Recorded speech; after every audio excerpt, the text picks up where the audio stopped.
The July 28, 2016 Air Conservation Commission meeting. Please join me in a pledge of allegiance to our nation's flag. I pledge allegiance to the flag of the United States of America and to the republic for which it stands, one nation, under God, indivisible, with liberty and justice for all. Vladimir Putin. All right, any changes? No to the political agenda? jokes. Nope. Have a motion to confirm the agenda is written. So moved. Second. All in favor? Aye. Meeting minutes.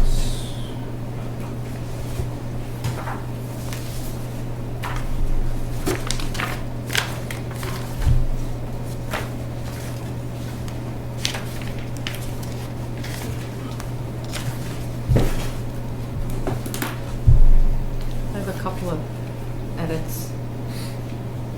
Sorry, Jess. That's fine. Gives me, have them. No, just, I think just to be inclusive, so page 4 of 8, under discussion, Eugene Benson. Mhm. It's the 1, 2, 3, the third bullet, 1, 2, 3, 4 sub-bullet, no build zones. Mhm. I think I recall him, so I think we should actually add no build and no disturb Okay. zones, because he was, referring to both of those. Yeah. Okay. I'm so hurt. I'm just crushed That I read them. that you're making an edit. Yeah, in 2 hours too.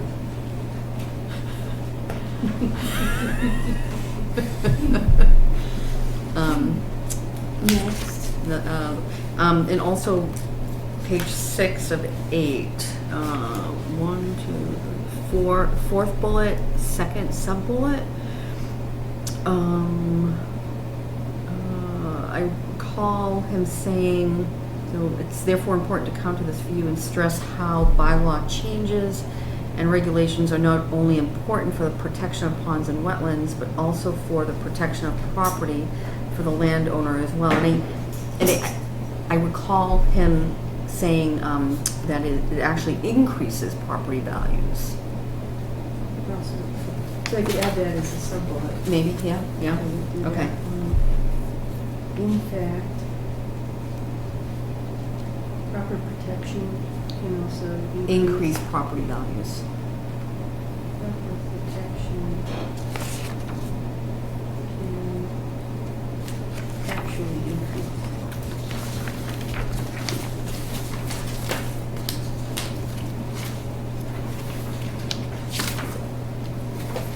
Thank you. Okay.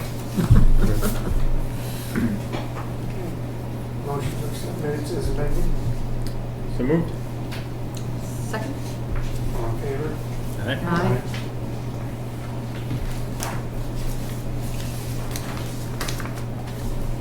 Any announcements?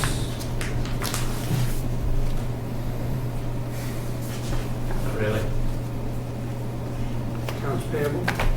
For once, for a long time. No. Number of books.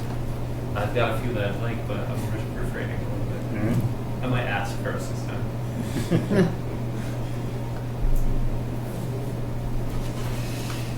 Do you mind if we wait a few more minutes for our chair to show up? Absolutely. No problem.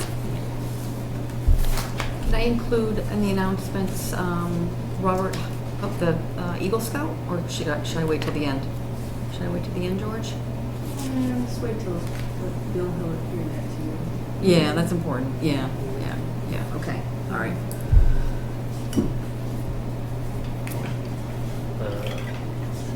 Do you want to talk about any filings? Did you go through anything? Yeah, I think we'll wait for Bill as well, because I think Okay. that's important. I have a few things for member updates regarding those filings. No. I'm just thinking of things to fill time up with. Yeah. That's good reading. I'm learning a lot. Let's see. So things I can fill time up with. The order of conditions conditions in front of you. You have the one copy for Steve, and then one copy for AJ, and the three lots have all been given the same conditions. So, sitting in front of George is three OCs, that are all essentially duplicates. But I did not do that for all of you. And the ones for Woodland Way are effectively the same as the template that we're going to talk about, document boilerplate. And Steve and I have been talking about those, and at this point, he doesn't have any comments, and I don't have any comments. So there's that. Fearless leader approaches. Hey. Get out of the seat now.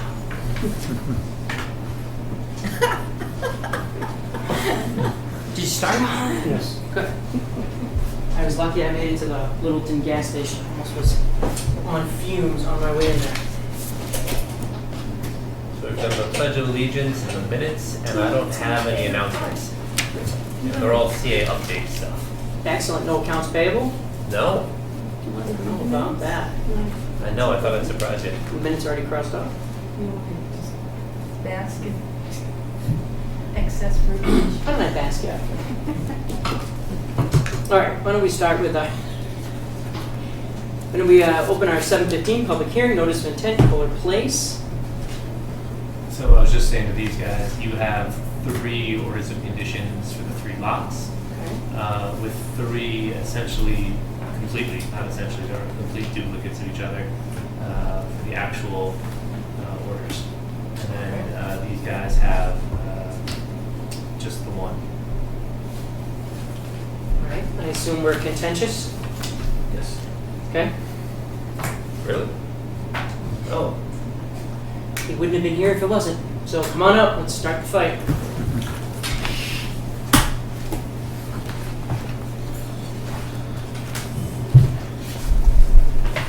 How are you this evening? Good. How's the board doing tonight? Horrible.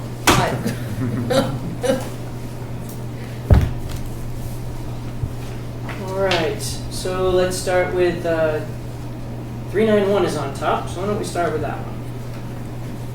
And just to clarify, Brian, the special conditions we have, 392 and 390 are identical in 391. Yeah. Okay. Yeah. And we all had to sit down and went over these on what, last Tuesday? Yes. Yeah. Yep. And Rob's away on vacation at the moment. He can't come. And that, I thought we worked out all those little bits and pieces, but I guess I missed something.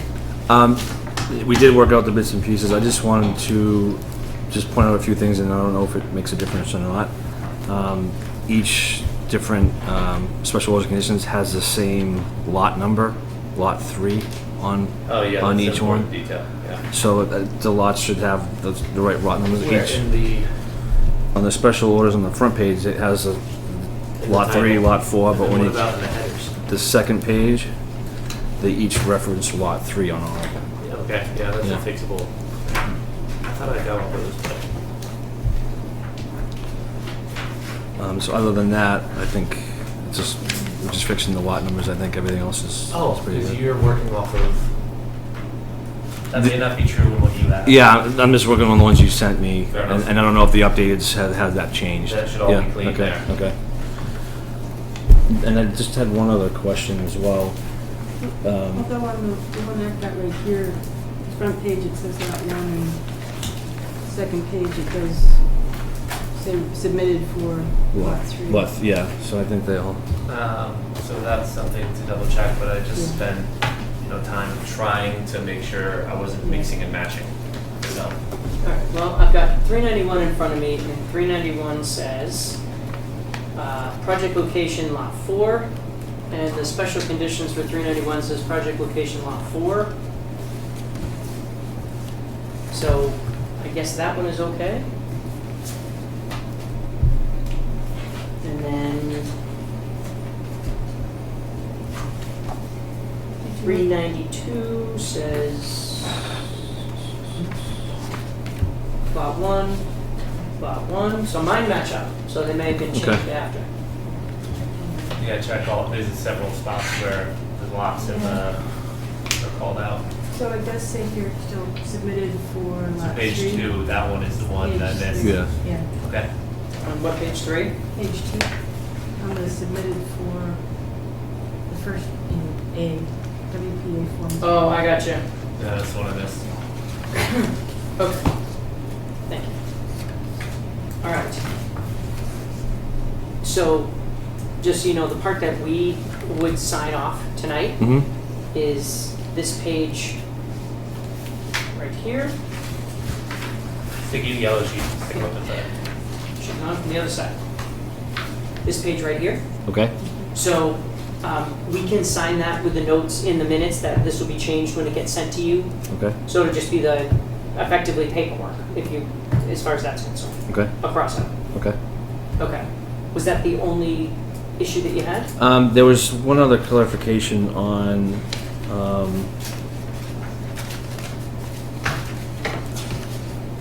all the, documents that are attached with this. Okay. And I just wanted to double check the declaration, restriction says not signed yet. So And what page are you on, sir? Page number 5, 5. Yeah. All right. Hold on. second paragraph up from the bottom. Page 5. I'm sorry. Conservation restriction not yet signed. Declaration of restriction not yet signed. Yep. I recently got the Division of Fish and Wildlife report back, Okay. and part of the documentation that I have to resubmit is the recordable plan from Ross, the declaration of restriction updated and sent back, the certificate of monumentation, and the blinding turtle plan to get me back into compliance with the state. I'm not sure, the state's language just says for me to revise and resubmit. I'm not sure if I have to get a signature reading the order conditions on that. You lost me again there. This one says that it's not signed, declaration not signed yet. So Yeah. So, what that is reference. So yes. yeah, What it means is at the time that we signed that wasn't signed yet. Okay. So the knowledge is that you can't go forward without the state paperwork. correct. So effectively, Yep. there are two ways we can approach this. One way is we can say, great, when you're all done with that, call us up, Okay, which puts Yeah, you yeah. farther behind schedule, Yep, yep. potentially. Or we can sign off and say, when we did it, it wasn't signed, but Brian knows and you know that you would need to forward that paperwork to us before you began the next stage of the project. that's why I asked the question, because the state's, they're saying that I just have to submit to the division and not to conservation. I wanted to clarify that. You should probably submit to us so that we have a copy of it formally for the record. Okay, that's what I just wanted to clarify. Right, what they mean is that you're not beholden to our answer, it's their stuff. So Correct. they want you to submit to them, Yep. and then they'll tell you they're good to go. Okay. And then that's what it would be great if you passed off a copy to Brian of what you Yep. sent, and then when you get the word back from them that they're good, Okay. you give it to Brian. I just wanted to make sure you guys need to sign that before I sent it back. I wanted to make sure. I don't think we do. Okay. Assuming you didn't read your email in the last day or two. If it was in the last day, no. Right. So that would be the relevant letter of which he speaks. Because it does call out for the conservation restriction to be reviewed and approved by Air Conservation before I resubmit to the state. Right. Yes. Okay, so let's talk about that. So, has the conservation, so in the past, I think we had sent conservation restrictions to town council. Has the conservation restriction gone to town council? No. Okay. All right, well, let's see what this says. This says, in order to simplify the process, I have quickly summarized the actions that you, as the permit holder, need to take at this time. Correct. Says, per condition 10, proof of submitting the final draft conservation restriction to EEA, so the final draft, for review and approval, should have been submitted to the division prior to start of work, and the final recorded CR submitted to the division within 6 months of the start of work. Okay. So I think what this effectively does, if I'm reading this correctly, require written confirmation that the town approval of the draft CR language Submit a figure or plan for signage and monumentation of CR area to division for review and approval. Division is available for further consultation. CR references. Okay, so this is very interesting. So I am in an email. July. It's page 3. Yeah. I Is this think I the- sent it to you twice, because I sent it to you after you came in yesterday, didn't I? Is this the July 20th? Yeah, I've got Letter? that. Are you on page 3? This is the July 28th. 28th? July 28th, that's today at 8:55 a.m. 8:59 a.m. I'm not making it up, it's right there. Oh, because I printed it in the email form for him, and you guys have the letterhead. We don't have it? No, it's the same thing, it's just the letterhead came from this. Oh. So they wrote the letter on the 20th, and I just printed the bill off my email. Oh, And so- changed the dates and some of the Oh. little data at the edges. Oh, okay. Starting over. So this says, several outstanding conditions of the CMP not yet been addressed. So then when we come down, it says, I had to do the wrong thing. You're just Yeah, that's the wrong thing. Sorry. They look all the same to me when I'm doing this. This is Sandy Pond Estates. Whoops. that's why they named it to make sense. I just assumed it was your attorney. I assumed your attorney was Fred Dunn. No. So, July 20th. This is what I was thinking. Yeah. Natural Heritage and Endangered Species Program received 3 notices of intent. Division has determined that the proposed project is located within the map priority and estimated habitat of landing turtle, a threatened species. On August 30th, 2011, issued a determination to Sandy Pond homeowners. Sorry, Burns, acquired parcels, as permitting. June 14, 2016, Division determined the construction of the property commenced without compliance with the conditions required by the Division by way of determinations issued pursuant to MISA for species. As of June 14, 2016, work was voluntarily ceased. Bring project back into compliance under rare species provisions. Applicant working diligently and cooperatively. Division has therefore allowed the continued construction of a single-family home on the foundation located at Lot 2. Email from Misty Ann Marrow to Alfred Bergen, July 13, 2016. Provided the applicant continue to make adequate progress to comply with MISA. Division has not authorized any disturbance of the travel of the ground in any of the last Division reserves rights without approval of work in any kind. Smith units proposed limits work. Presently non-compliance. We note the issuance, occupancy, not sufficient to allow work. Okay. We note that the issuance of an approved order of conditions, town building permit, occupancy certificate, or any other permit of approval is not sufficient to allow work on lots 1, 3, and 4 to commence continue, given the lack of compliance with the Division's conditions issued pursuant to 310 CMR 10.59 for infrastructure and MISA. Project must be in full compliance with the following conditions and the MISA before any additional work may occur, except for construction of the dwelling on Lot 2. Number 1, recordable plan. NEHSP received and approved a recordable plan by September 1st, unless otherwise approved in writing by the Division. Proof of recordation of this plan must occur and be submitted to the Division. Number 2, declaration of restriction. The NHESP received and approved a draft declaration on 7/5/2011, has been provided to the applicant for updating, shall be resubmitted for final review. By September 1st, 2016, the applicant shall submit a draft declaration of restriction to the Division for review and approval. Unless otherwise allowed in writing, proof of recordation of a Division-approved declaration must be submitted by September 1st. Number 3, conservation restriction. The NHESP received and approved a draft proposed CR 7/5/11. This document is provided to the applicant for updating, shall be resubmitted to the Division and Air Concom for final review and approval. So the Division, Part A, the Division shall receive proof of submission of the CR and its associated application materials to Executive Office of Affairs by September 1st. Within 60 days of approval of the CR, the applicant shall provide proof of recordation of the Division-approved conservation restriction. So if you're supposed to submit it to them on September 1st, after they approve it, you have 2 months to get it recorded. Correct. 4, certification of monumentation. By September 1st, 2016, the Massachusetts Registered A Massachusetts Registered Land Surveyor shall certify to the division in writing that all bounds and signs have been installed in accordance with the division approved recordable plan. Number 5, Blanding's Turtle Protection Plan. As of the issuance of this determination, all turtles shall be named, and a turtle-proof barrier and movable vehicle barrier composed of entrenched siltation fencing taut between stakes has been installed to the division's satisfaction. The movable barrier to allow vehicle access covers the opening to the site and shall be maintained at 2 feet tall from all approaches of egress. Turtles named A through L, Monday through Friday.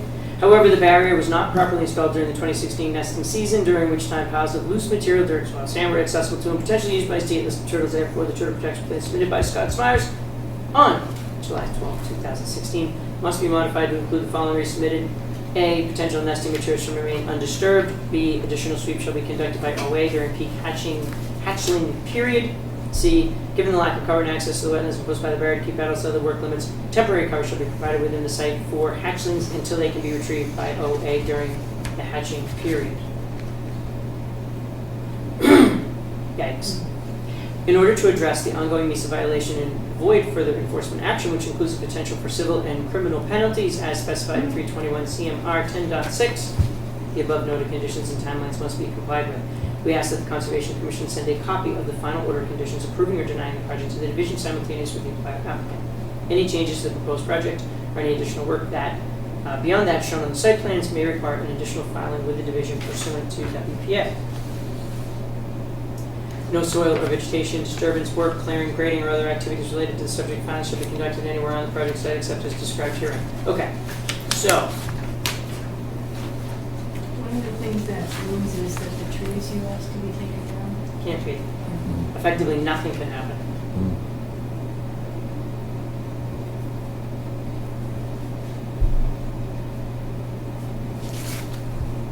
What I'd like to do is I'd like to submit back to the state everything that they're asking for.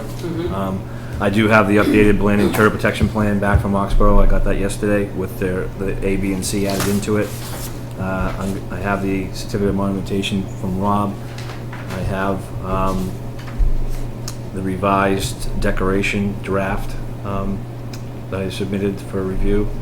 And I also have the recordable plan as well.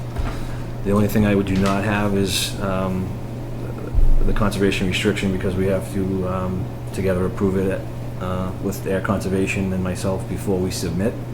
So I'd like to see if we can come up with a time frame that we can have that looked at, or any comments back. As soon as you can submit it, the first thing we have to do is send it off to town council. Okay. Just based on the fact that Don't we have it already? Yeah, I sent the draft of the declaration and the conservation restriction a couple weeks ago. okay. Oh. Were you able to give it to town council? No, because we hadn't covered it yet, haven't come up. Okay.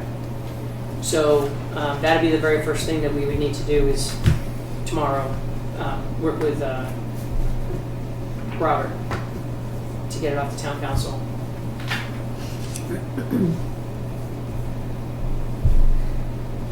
The only changes that were made to the declaration and the conservation restriction that was already previously reviewed and approved was the language in for the water line.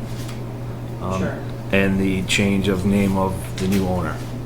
So everything else is exactly the same that was already reviewed and approved. The only changes are the new name of the owner and the wordage in for the water line extension.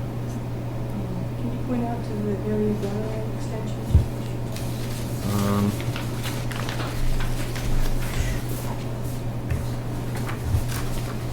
I have a copy of it.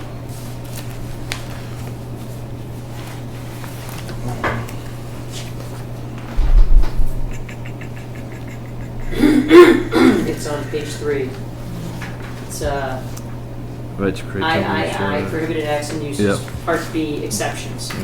Following acts and otherwise prohibited to subsection A, temporary disturbance to install, lay, maintain, repair, replace, upgrade, or service whenever necessary, underground utility lines specifically without limitation, underground water lines from the cul-de-sac of Wright Road shown on the plan of the conservation restriction area to Sandy Pond Road.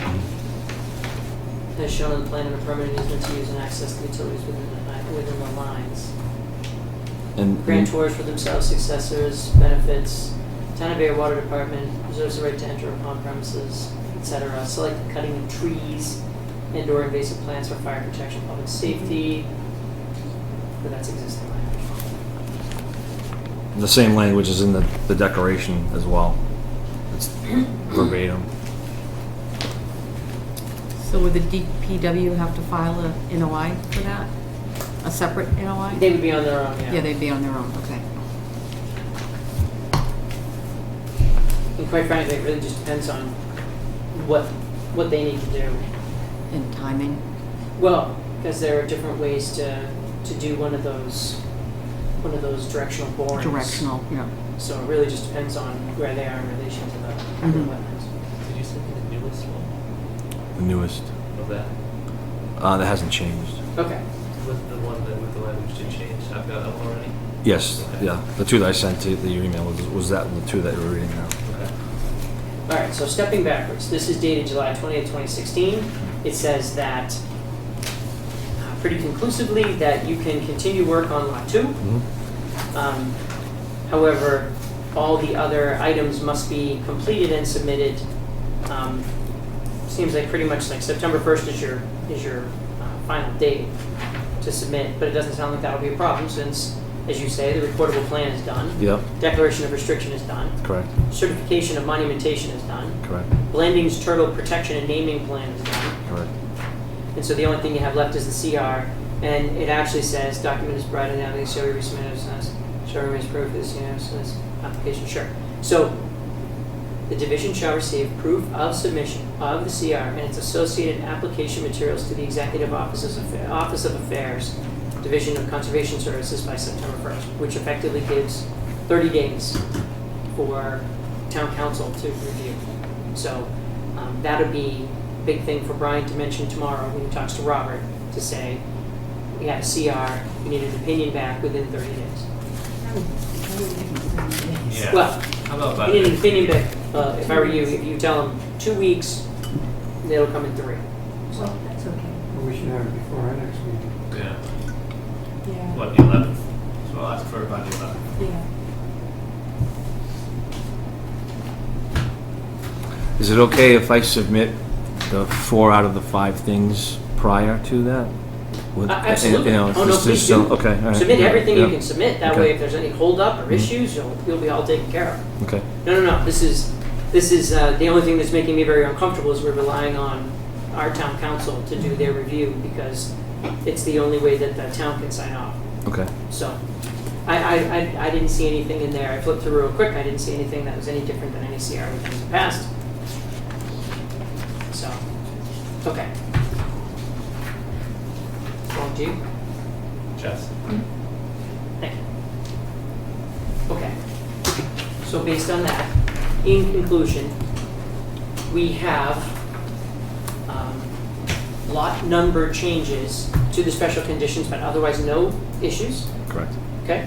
And no issues with the standard conditions from the state, No. okay? Which means, an acknowledgement of NHESP responding and stating, these are the conditions by which to operate under, please get everything turned in by September 1st. Correct. Okay. Anybody have any questions or thoughts before we move forward? Yes? Okay. All right. Then in that case, based on the fact that the conditions have been reviewed and considered by the applicant, and they are from our boilerplate, no changes, nothing Well, extraneous, the upcoming boilerplate. the upcoming boilerplate? Yes. All right. I would accept a motion to, so we've actually already accepted these actually, so sorry. So I would accept a motion to sign the order of conditions and close the public hearing for DEP file number 100-0391. Second? Any further discussion? All in favor say aye. Aye. Okay, so let's pass that one around. Thank you for the yellow tab, it's a big difference. Okay, so with that in mind, let us reopen the public hearing for DEP file number 100-0392. Same conditions apply. Natural Heritage has responded. Only minor changes are to lot numbers in the special conditions. Pass that one back when you two are done, please, so I can put it on the order. And I assume there's nothing special for this one? Nope, just I need to fix page 2. They should all be, Of the special conditions? yeah, they should all be duplicates up and down the line.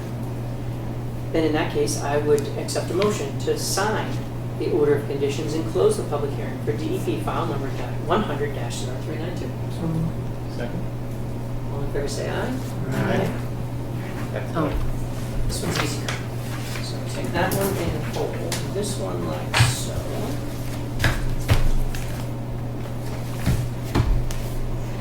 Please pass that to Brian.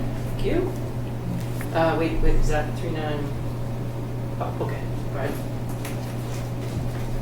This one goes with that one. We don't mix them up. Okay.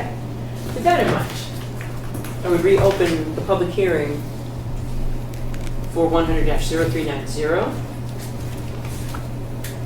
As with the two previous applications, only change is to lot numbers and the special conditions. All other conditions are agreed to, and we make note that Natural Heritage has responded to this application and provided, there you go, and provided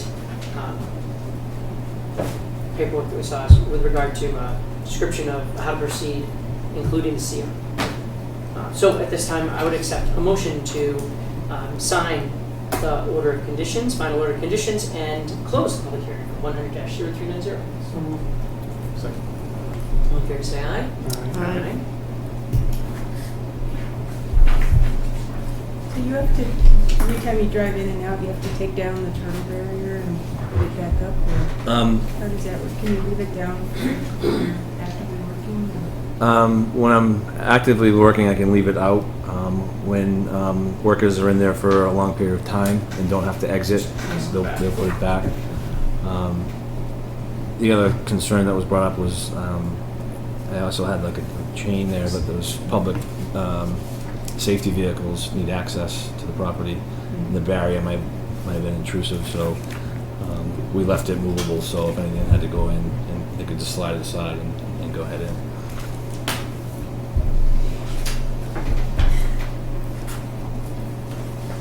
We very much appreciate all the information.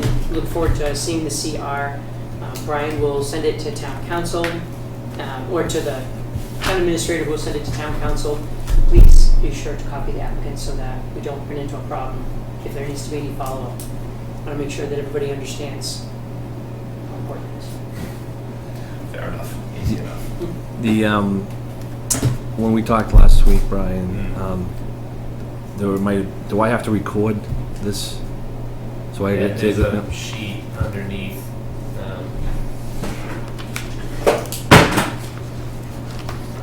I only had the copies. I didn't know. So behind the signature page, Mm-hmm. recording information. Okay. Then you fill this out, send this all in, and the instructions are all on their website. And it's single-sided per Okay. their needs. But yeah, and then there's a 10-day window for appeals. Okay. But that 10-day window sort of doesn't apply because it'll be at least 10 days before so the paperwork is dealt with. Okay. And that's once that's signed, that's the copy I'll submit for the building permit application. They want a copy of that as well as part of the application for the building permit. I can say with complete honesty that I have no idea how building permits work. Okay. He just wanted a copy of that as well. So once it's signed, I'm free to issue that to them as well. Okay. Okay. There's really two parts to it. I'm sure he wants a copy of it, but if he has any questions, he's going to ask Brian anyways. Okay. Okay. That should not be a whole. Okay. And the original has to go to the registry of deeds. Yes. Yeah. And you'll think I'll have those? Yeah? Do you know what I'm back in the office on Tuesday, so the edit I need to make is what, like 30 seconds? Right. So theoretically, if you want to come in sometime in the morning of Tuesday. Okay. All right, great. Thank you. Any further questions? I think I'm all set. You are all Yeah. set. Run for it. Yes. You're a wonderful leader. Thank you, guys. Have a great weekend. You as well. Yeah.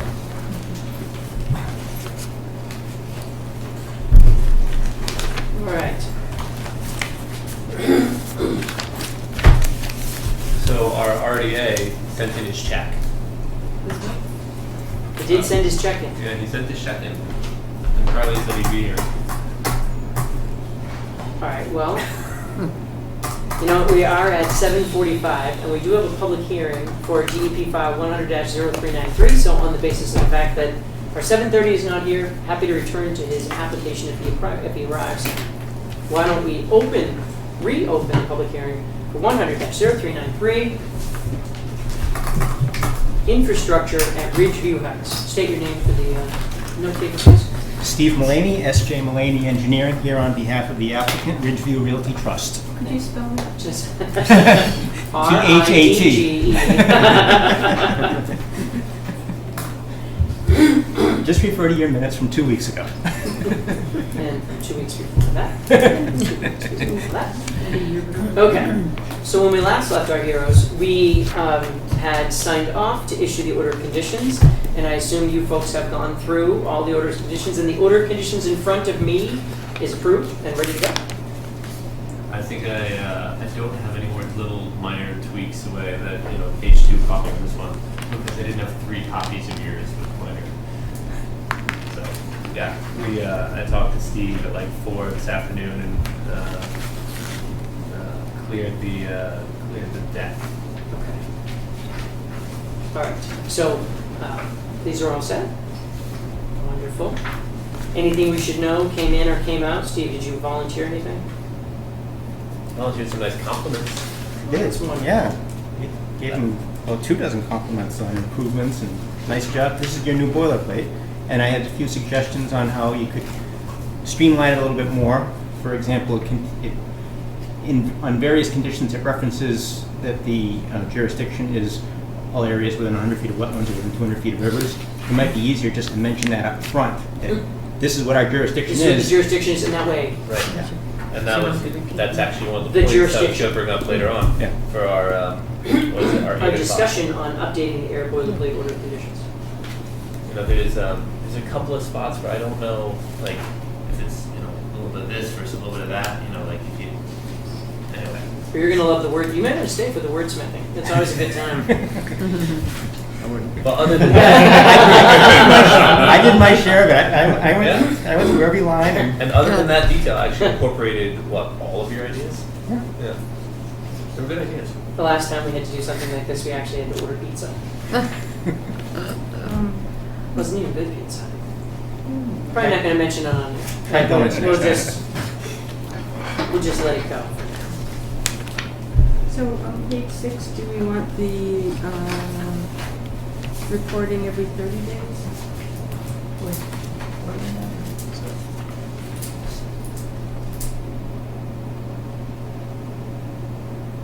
And who does the reporting? The applicant or a designee. With Deshane, keep up? Is that Deshane? So is Deshane reporting weekly? Yeah, at this point. Okay. So this may be one that we change to weekly during construction, but based on the fact that we're already getting a report weekly, I don't think it matters for this particular application. So in the future, you'll see this as every 7 days. Which I think is what your old boilerplate had. Right. Especially on a small project, every 30 days, that's effectively you report That'd be the when it's whole project, 2 weeks, yeah. when it's over by 2 weeks. We had a good time, we're done. Okay, so if there are no further changes, and we are all set with this, and no one has any questions or additions, then I would accept a motion to sign the final order of conditions for DEP file number 100-0393 and close this public hearing. Second. All in favor, say aye. Aye.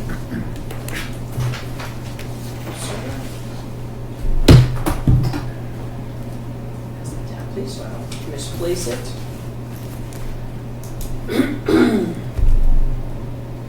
Any idea when they'll get going? Right after the appeal period's over.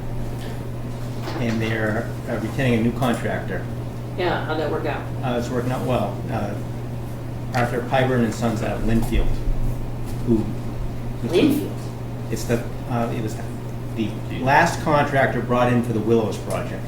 after the first two site contractors were we're no longer involved. There you are. Linfield. Yeah, based in Linfield. What's their name again? Arthur Pyburn, Pyburn. So you know where Linfield is? Yes, I had a project in Linfield, right on Route 1. Was it at the Yard House? No, Oh, that's where I it's usually over project. by Herb Chambers dealership, so not Broadway. The Yard Is House this comes product- recommended. But, Is that free product placement? yeah, right. Same kind of place. Yeah. Depends on what brand of pizza you buy. So where, so these folks, have they gotten started on the project? Or No, on no, other parts of the work? they're negotiating the contract right now. Okay. They've been sending me questions about the plans and quantities and things like that, but they're getting close to signing. But the game plan is that once the appeal periods are over, because planning board is expected to conclude its hearing next Thursday, and then they'll have an appeal period after their Sure, decision. sure, sure. So the only reason I wouldn't give this to you now is that I've got some a page that I need to do some more editing on that got sucked into the staple job. So I mean, if you want to pull the staples apart and fill in like the date and the number of signers, you can. But I can do that too. That's the only Yeah, thing going on with this one. It was me, I'd do that, but that's just me. That's just me. But then we wouldn't have our copy, right? We're gonna get it anyway. And I've got it upstairs. And he gets the original signatures anyway. Yeah. So I can scan the signature of those. Is the planning board hearing next week? It's for the whole 36 lots, houses. yes. And it's a continuation. They opened their hearing back on July 7th. So what am I doing? Your call. I can do the annoying staple thing, or you can do the annoying staple thing. I can do the annoying staple thing. I'm happy to do that. Annoying staple thing. There you go. Great.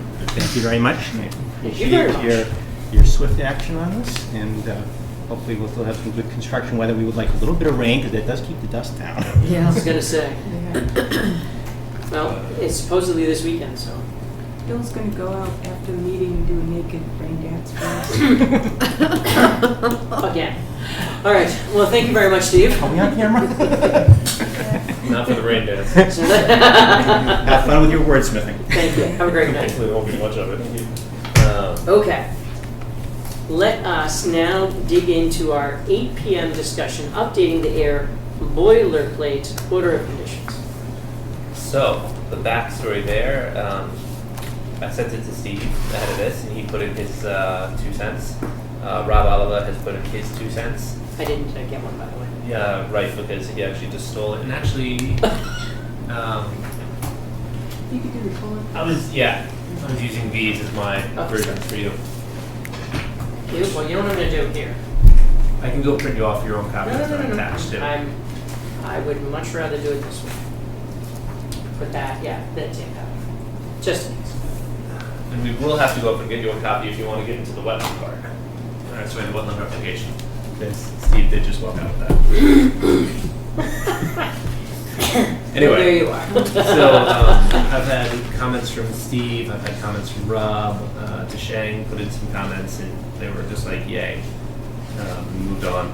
The woman who's NOI submitted back in front of you that will be coming in on the 11th of August. Where is this? This one? Washington Street meets Groton Street? Yeah, the little traffic circle Where? Little traffic. by the power lines. There's a little traffic island. The power Yeah, lines there's go a, north into there's Groton. there's a house with the gentleman who sells bicycles in his driveway, 2 more houses, and then the sewer pumping station, little traffic circle, wetlands on the right, power lines, and the town dump on the, wetlands on the left, power lines and town dump on the right. So let's call the front of the table the power lines. And let's Yeah. call that hole in the middle the traffic circle. Yeah? According to the mapping, it's somewhere between these two. I don't know how. It's all jurisdictional, the whole parcel. I bet it is. It's the only way for her to do this. And by the way, just see how big these plants are. It's actually a shower curtain. There's little rings at the top. It's a one-time use.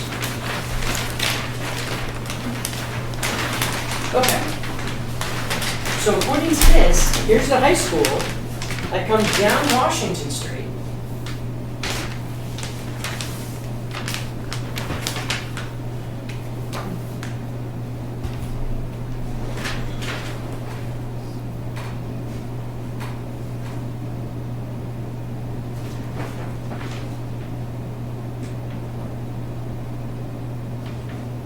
Okay. I guess I'm having a really hard time figuring this out. Oh, it's deep, it's actually deep down, it's like a bank. It goes down from the Here, road. 104. It would be. They're gonna have to 100. fill that area. This to is build. This is 10 feet down. Yeah. They're gonna have to fill that area to build anything in there. Yeah, and the power company asked me for an address because they're concerned about, you know, infringement on their rights because it's, you know, right up on them. Well, so Mr. Flagg is the guy who sells the license. Okay? So he's here, and this fella, Donald Morris, is the last house. I guess I'm looking at this, and I don't remember there being that much space between this house and the sewer pumping station. And it's all the way off the plan here. There has been a sign down there saying wait for sale. Really? Yeah. Yes, there's still a sign there. Yes. Yep. Well, my gracious, I would not have imagined this. So, all right, so the entire thing is jurisdictional. It's interesting. They stopped their flagging here. So, as I approach the project, they have a wetland flag up here, but they don't continue their flagging line. There's no note on here. It says 25-foot buffer, so at least we know that that's more than 25 feet, but it means that their clearing is within 10 to 15 feet of the actual resource. Or, You know, the lovely site is it? well, actually, if you want to, what I'm going to recommend is that you send them an email. Do you have an email address for them? You send them an email and tell them that this is not acceptable. That the property, the wetlands clearly don't end here. So I need another flag of reference to understand what we have here, at least on the site for reference during our site walk. I'd prefer to have it on the plans for later. But right now, the only thing I know is that the wetlands just stop, and I'm pretty sure that's not what happens. The property should be flagged to the point where we can understand and read what the considerations are, because they have clearing within 15 feet of this lone last flag, but then there's nothing else.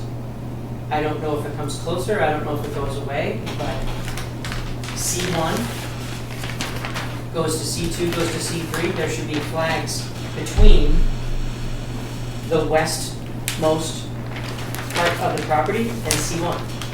So right here, we're doing work in this area, but I don't know where the wetland goes. That doesn't make any sense. They've only partly flagged the property. You see what I mean? Mm-hmm. Just trying to figure out how to phrase it. The property is not flagged appropriately for the work that you have provided. Flag the entire property in the area where work is to be done. That's just really weird. I don't think we've ever seen anything like that. Usually they flag almost too far. Yeah. Flag way to the side to make sure, like they've done over here. This is flagged great. I know exactly what's going on over on this side. In fact,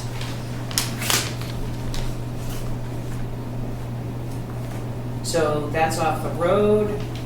So they've flagged so they've flagged here so that we know exactly what's going on for this riprap slope that they're planning to do. This is wonderful. Understood. Why cut off over here? Just odd.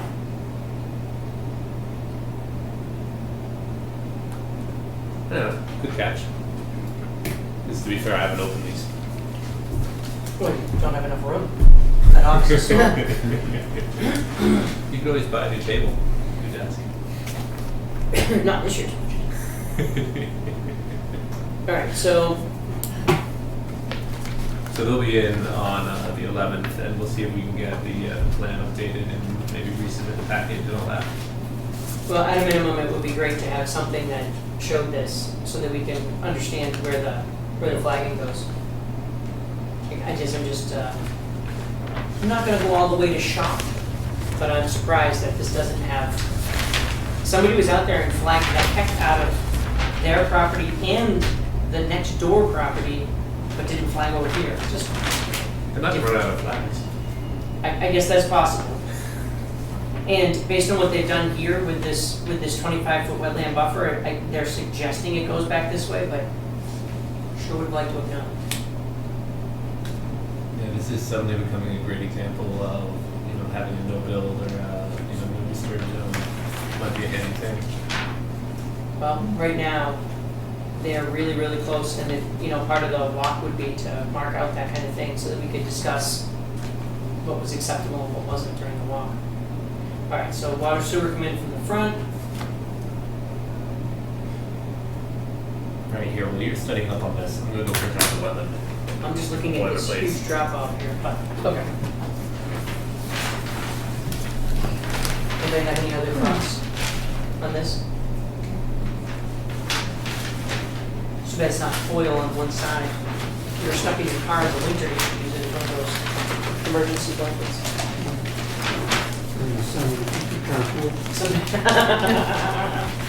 Spread across your dash. Sure.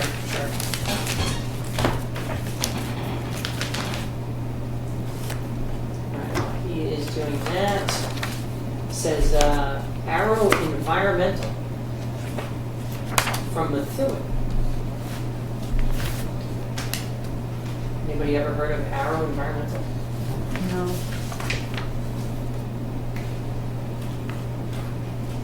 I mean, let it be known for the record, we're excited at the idea of new people. Sorry, after the RNC, I think it's important to mention that. Oh, yet another political comment.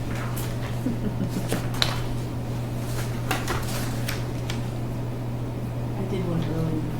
Did you? Did it involve building a wall No, it involved, between us and I Verizon? think we pledged allegiance and, was it something to do with making the world safe for Putin? Vladimir.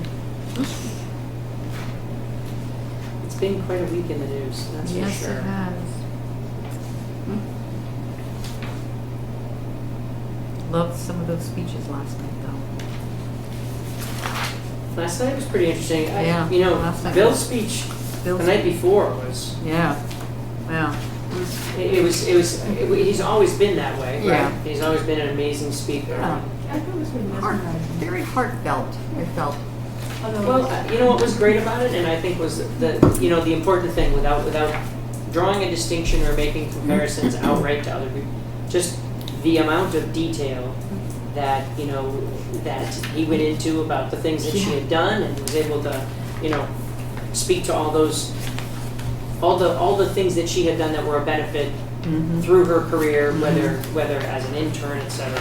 Yep. It was pretty impressive. Yeah, it was pretty impressive. I like to see Sarah Silverman the night before. Yeah. What's that? Oh, yeah, she was Sarah great. Silverman the night The before. comedian. Oh, she's I great. didn't hear her. With, who was she with? Al Franken. Yeah, Al Franken. Yeah. Oh yeah, they said that Yeah, Al. he had a rare comedic moment as a senator.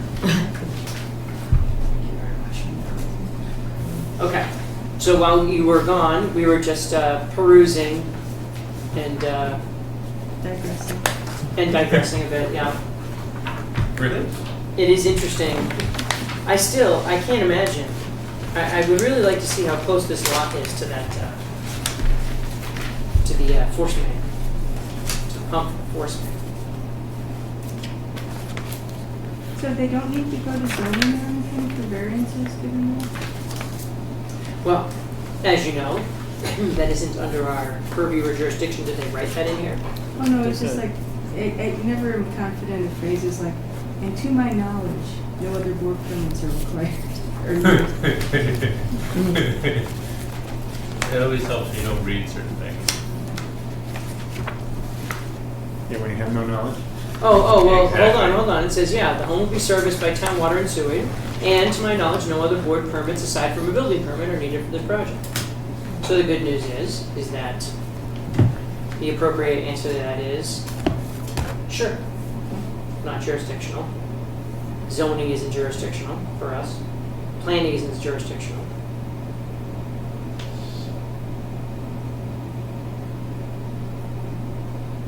All right.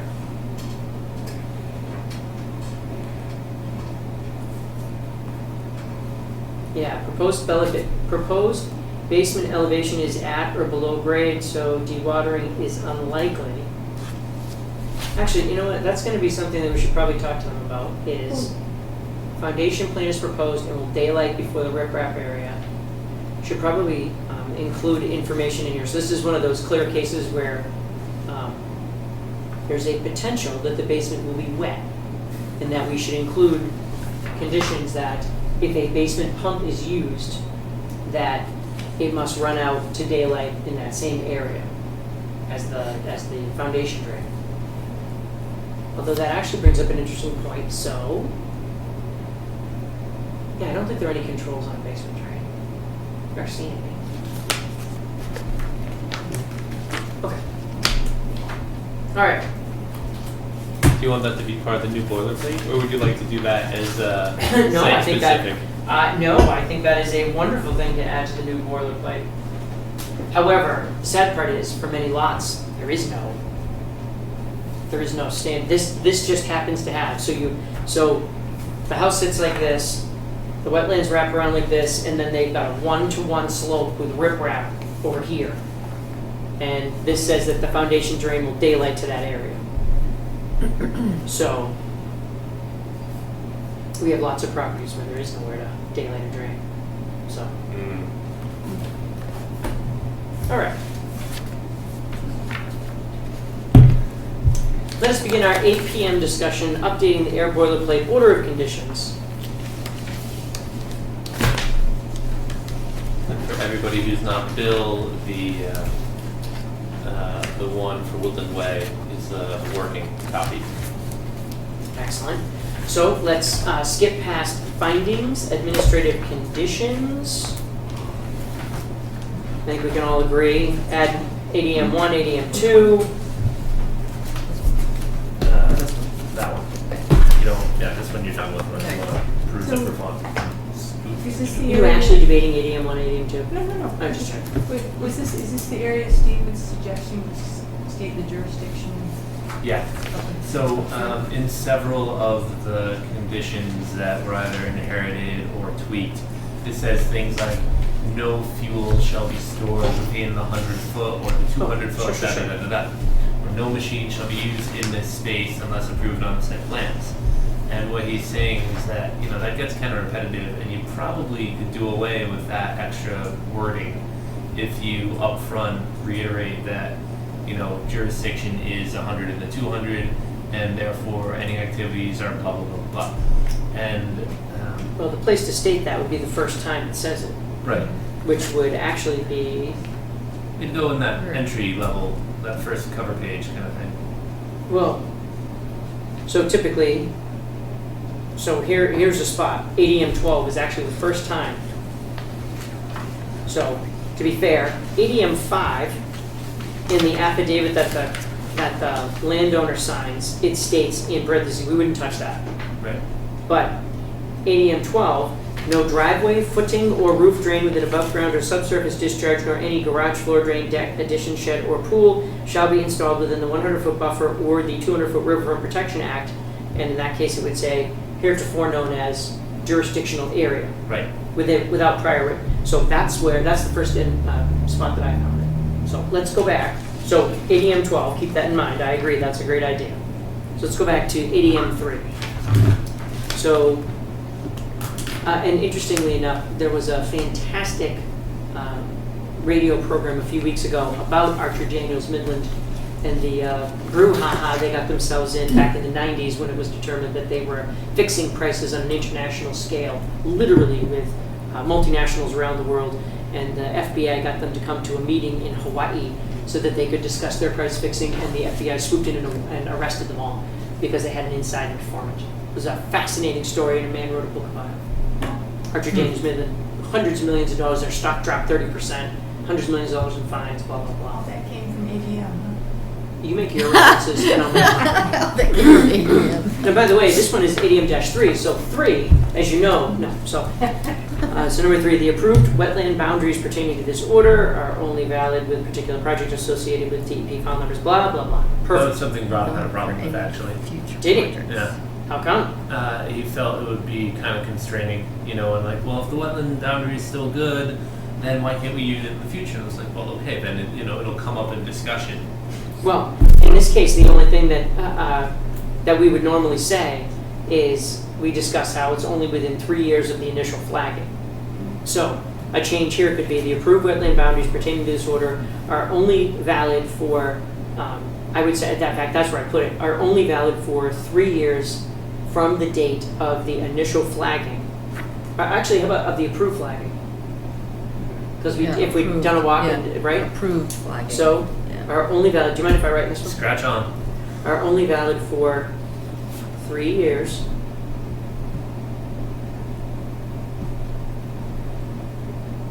And the basis of that is wetlands change over time? everything changes over time, even people, are only valid for 3 years from the date of the approval of flagging Wetland delineation. of wetland delineation. Which would have its own DEP number. Because you'll notice I put 2 DEP numbers in here. One of them was the delineation. Well, so that's this. So this is what we'll say. So the idea is to not so much constrain it to the DEP file number, but to constrain it to the 3-year period. So the approved wetland boundaries pertaining to this order are only valid for 3 years from the date of the approval of wetland delineation for the particular projects associated with DEP file numbers, blah, blah, blah. We'd probably say at that point we Are could we say, approving the delineation and everything else on the date that we issue the order conditions? well, I think, well, so I don't It's know good if for I'm 3 comfortable, well, so think about that now. So I would rather have it be from the date of the approval of delineation. But when do we officially do that? I would say from the sidewalk. We don't deliberate on sidewalks. We can't deliberate on sidewalks. Well, the delineation has its own date associated with it. No. Only if they come. Only if they do as ANRAD. Sorry, that's what I'm referring to. Most projects won't have a separate delineation. They'll come forward with, as with the one on Washington Street. I see where you're going. A delineation, Yeah. that's the basis for their site plan. And So it's the gonna problem be- is that the 3 years, that it took them 2 years to get through the process. The 3 years would start at the end of the 2-year process. I don't like that either. You could make the, well, I mean, because the order is good for 3 years. Right. And it's the wetland delineation, it forms a basis of establishing your jurisdiction under the order.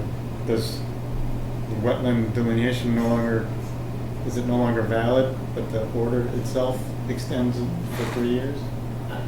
So that then takes us into, this is why this happens. So that then takes us into the idea that when someone comes in and says, I'd like to re-up my order, and we say, great, do you have your new flagging? Yep. So instead of the way it's phrased now, it would be the delineation approved is is for this order, and if the order of conditions is extended, there will need to be a new delineation. There may need to be. Things might not change. The Concom reserves its right to require a new So- delineation. We should say, we should say may require new delineation, because if it was, for instance, if the resource was the edge of the pond at Sandy Pond, That's not going anywhere. well, even if it does change, it's obvious. Yeah. It's probably, It's going What'd you up. say?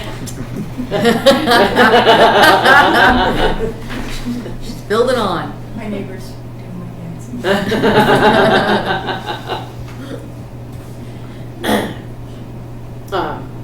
Okay, so now we may have to use your notes, because otherwise I'm going to run out of scratch area. So either that, or actually, do you have a pad of paper? No, I was looking for one for Jess actually, and there was a stash of them, and they're all used up. Couldn't find a stash of scrap tags.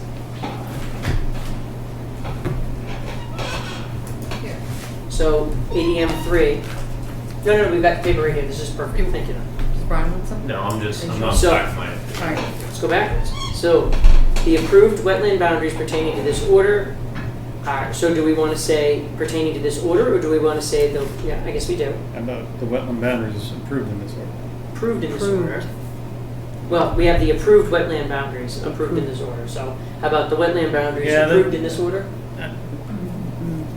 We're really gonna have a case where we're dealing with an ANRAD and then, I mean, how many ANRADs do, So far we've had 2 yeah, ever. right.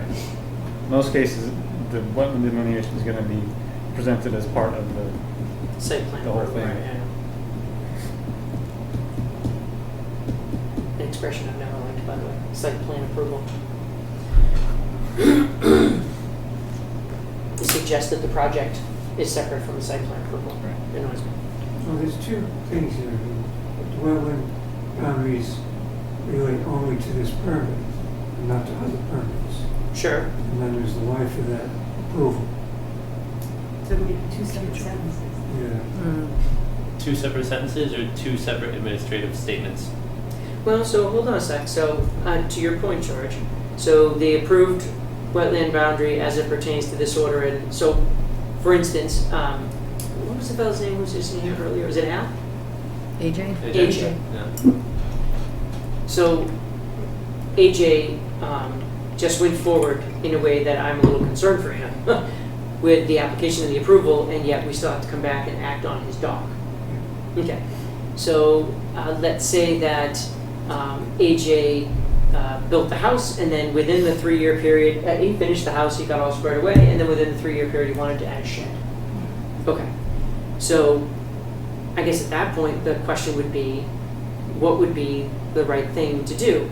Is it the right thing to do to say, you know, this is a new project, you need to redelineate? Or is it the right thing to do to say, well, we had an approved wetland boundary, and it's within 3 years, can we accept that as the wetland boundary for his second project? If it's an RDA, I'd say you could accept it, and if it's an NOI, I think it'd be worth looking into it. Well, I guess the whole thing is, if it's okay for 3 years for any other project, why isn't it okay for it to be within 3 years for this one? But isn't that something that's sort of, isn't it like subjective to us anyways? I Mm-hmm. mean, whether we would accept plans, and we could easily say to somebody who came in, you know, a year and a half later, and say, yeah, it is okay to use those plans. They're recent enough. Yeah, because in a matter of thinking, you accepted the plans, and then by accepting the bounds, then when you get to this point, you're saying the things we accepted, we hereby further accept for 3 years, essentially. Well, I guess that's the next concern, which is also if somebody came in and did that, the only way to effectively decide if they were right or wrong would be to go perform another site walk and validate the wetland flagging. We always do sidewalks for NOIs no matter what. We do, But not for RDAs. so Yeah. RDAs, usually we have our C agents do the site inspection, so. and most of the time, you know, we're also talking about something with a much smaller scope of work. So, okay, so starting over. Going back to where you went, this is number 1. It's a deeply philosophical, like this. Keep liking it. It's gonna go for a while. So, your point was to break this up into 2 parts. So, let's state those again. The approved wetland boundaries pertaining to this order.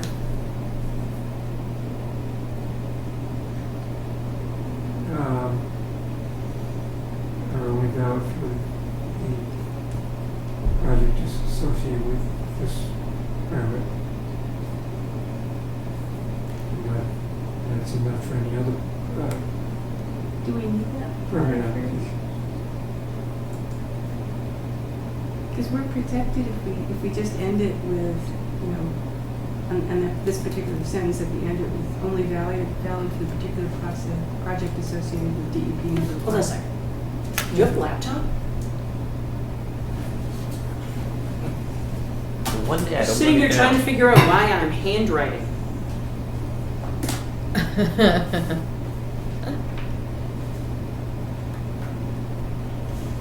There's no reason to handwrite it in hand. Maybe a Christmas card. Or thank you note. That's true. Or a little card that comes in flowers, but usually that's handwritten by the Grove. Does the flowers. Person.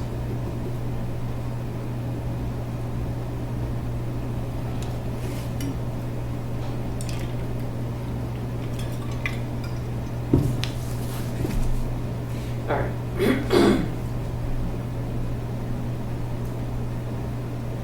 The approved wetland boundaries pertaining to this order are only valid for the project associated with this permit. So, for the permit. So, he does list the DEP file numbers. Do we want to go ahead and list the DEP file number here I would. Mhm. It It just, specifies. with this permit?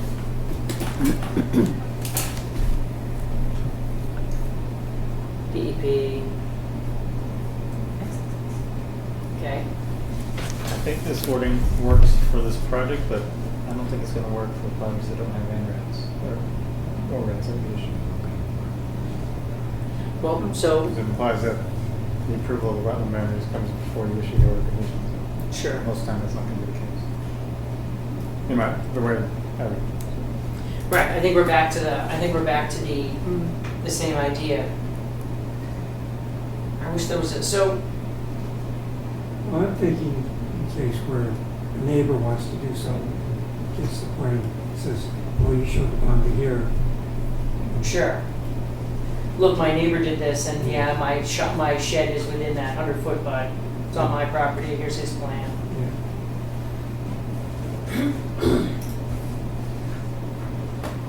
The two on the right, wetland replication and OOC template. And I turned on track changes.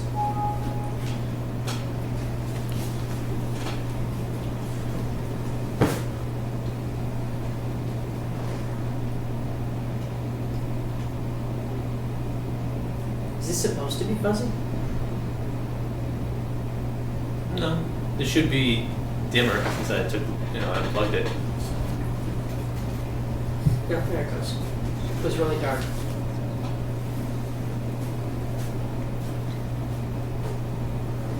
Okay. All right, so this is different than what I'm looking at, so that's important too. Only slightly. Okay, so while you were gone, we talked about a couple different things. One of which was, as George pointed out, if a neighbor comes in. So look at the application that we have for Washington Street meets Broughton Road, Broughton Road. Neighbor comes in and says, you had that delineation, I want to apply it to my project. For instance, the wetlands don't extend onto that neighbor's property, but they're within the buffer. Okay? So the approved wetland boundaries pertaining to this order, so to your point, how do we catch the fact that we want any further work to be done based upon a new flagging? We want this flagging to only be valid for 3 years. But we also recognize that when that flagging is approved, it happens after the sidewalk, after the order of conditions, after the appeal period. What happens if it's appealed? What happens if it's appealed for a year? And so now it could have literally been flagged 2 years ago. Let's say that the applicant was Willows. How long did that take? From flagging to, in fact, has that gone through? What happened with the Willows? It's in the This water. week, DeShang responded to the state's request for further information. And I sent that email around as well. That's funny. Okay. So we started that a year ago, more than a year ago. Okay? So how is that time frame affected? How does that affect our 3-year period? So how do we capture it? Is it? Well, you could do it from the date of flagging. Well, I was just gonna say, would you feel comfortable, so with the assumption that the flagging is done by someone who's a professional, is it comfortable to say that that flagging, therefore, from that date, whether it's accepted or not, let's assume there are minor changes, even if there are minor changes, do we want to say that the flagged wetland boundary, or the wetland boundary as flagged by a certified professional?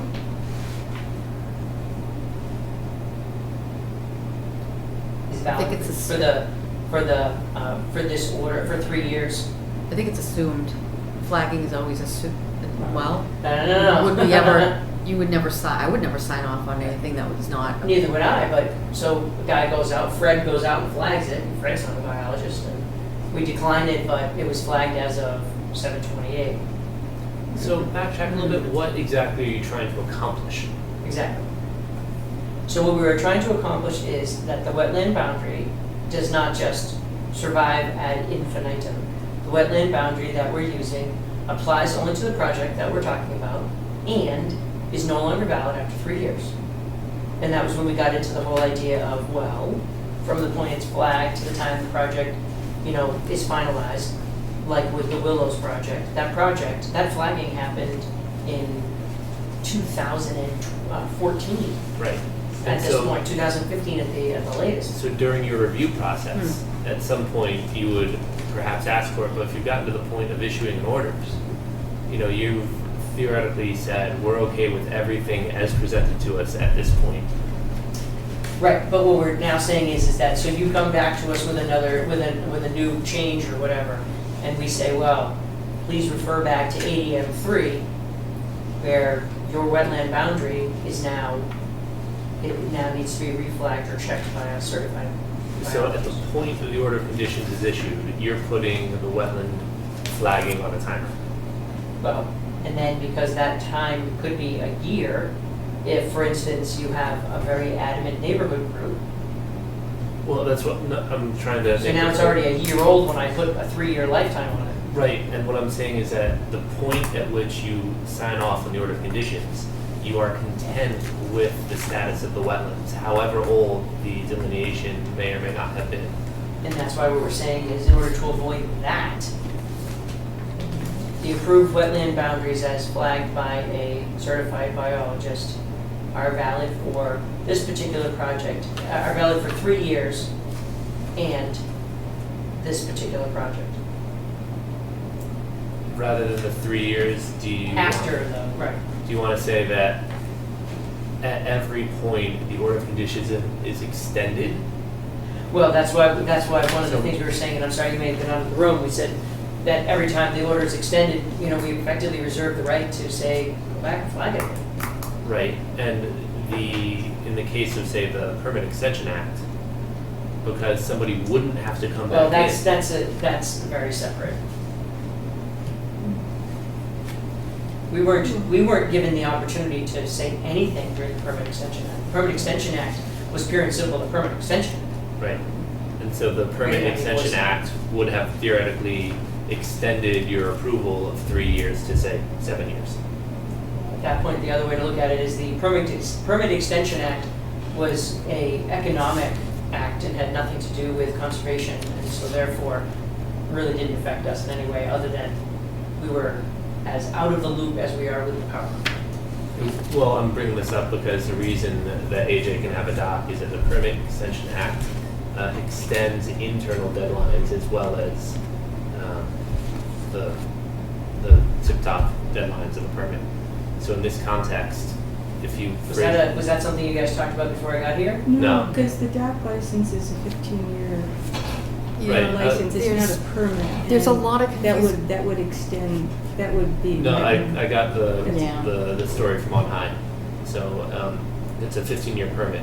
It's true, but you have to build the dock within, I think it was 4 years, Right. and it didn't matter how long the length of your permit was. It could be a 99-year permit. If you didn't build the dock within 4 years, We were too done. bad. Which that- I think is a lousy condition, I have to say. Well, that But it's But it's timeline state, was It's overreach. extended by the Permit Extension Act. So rather than According to, the woman that you mentioned. Oh, Langhauser? Yeah. Andrea? Okay. So she was like, yeah, that extension, any internal deadlines within the permit that is extended on top. So theoretically, he went from a 15-year dock permit to a 19-year dock permit, and he went from having a 4-year window for construction to an 8-year window for construction. And so he's effectively grandfathered in past all the rules that would exclude him from a dock. So he has until October 2018 to complete construction Of the dock. of the dock, not to complete the NOI process, not to complete whatever else he has to be done. The last date, like he has to stop hammering nails October 1st. So that If he has applies half a to- dock at that point, it doesn't matter.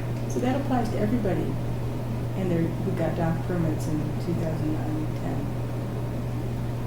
That seems like, so you have that from Andrea in writing? She No. sent you an email or she talked to you about it? Just talk to us. Okay. What I would love to have you do is to send her an email with that back, saying, hey, Andrea, per our discussion, we talked during our meeting, and we have an awful lot of folks that this affects. We'd like to send a letter to everyone with a dock permit, just to confirm this is the situation. And let's confirm that situation and send an email out to everybody, because it'll save us a lot of trouble down the line if somebody came to us and said, you know, I'm thinking about buying this house, but they never built the dock and they ran out their permit, what do I do next? Well, and the Dolans who are here for 25 Wright Road, that would affect them. Right. Plans, so it would be. This would be a great thing to post on the website, because what do we have, 25 or 30 of those dock permits that eventually came through? So it would be great, because it also nails it in one shot.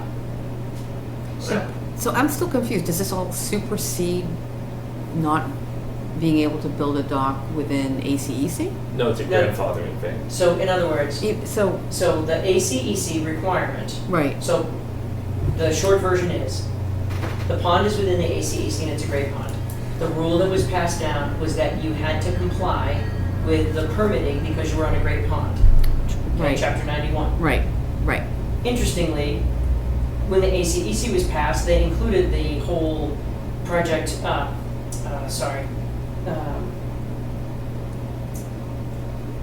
what was it called again, for the plan you had to have for the It- pond?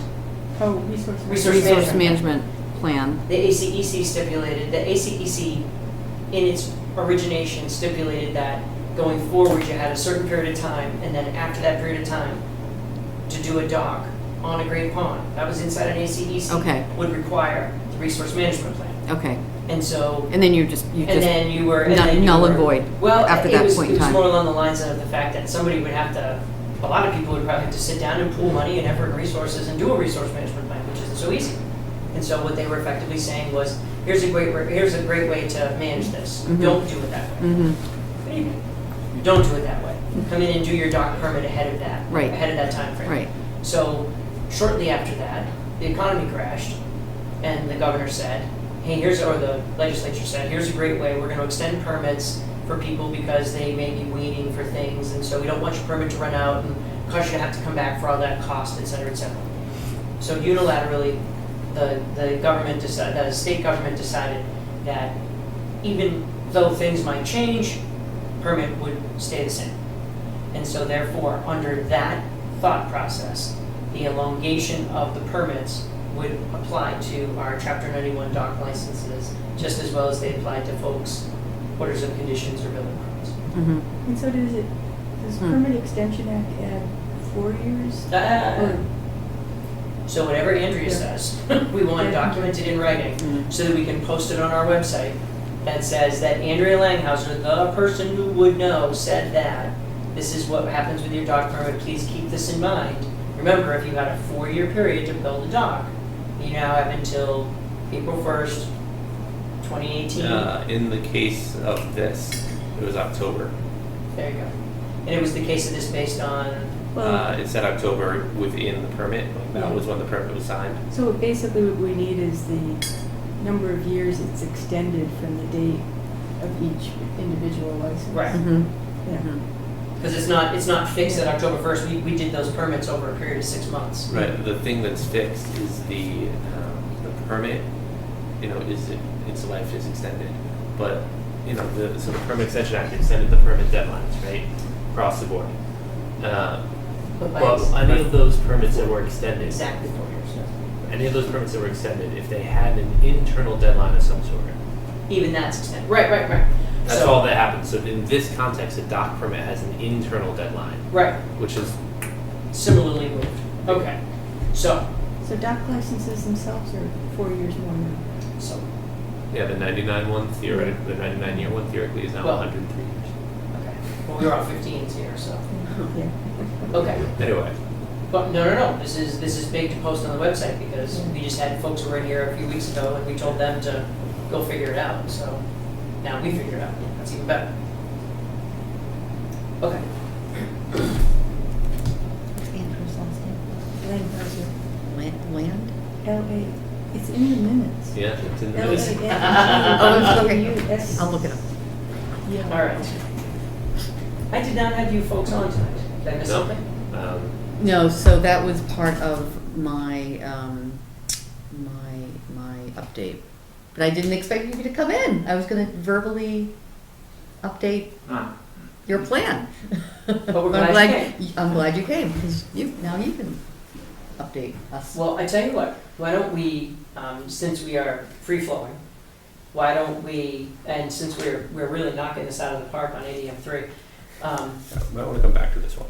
why don't we take 10 minutes, and we'd love to hear about where you are with your project. So come on up and remind us about your bridge project. And as always, when you come to a meeting like this, please state your name. Robert Hood. Good evening, Robert. Alright, so I have a couple of questions regarding the footings on the bridge. I was wondering if there are any limitations, like whether or not I could use concrete for footings or not.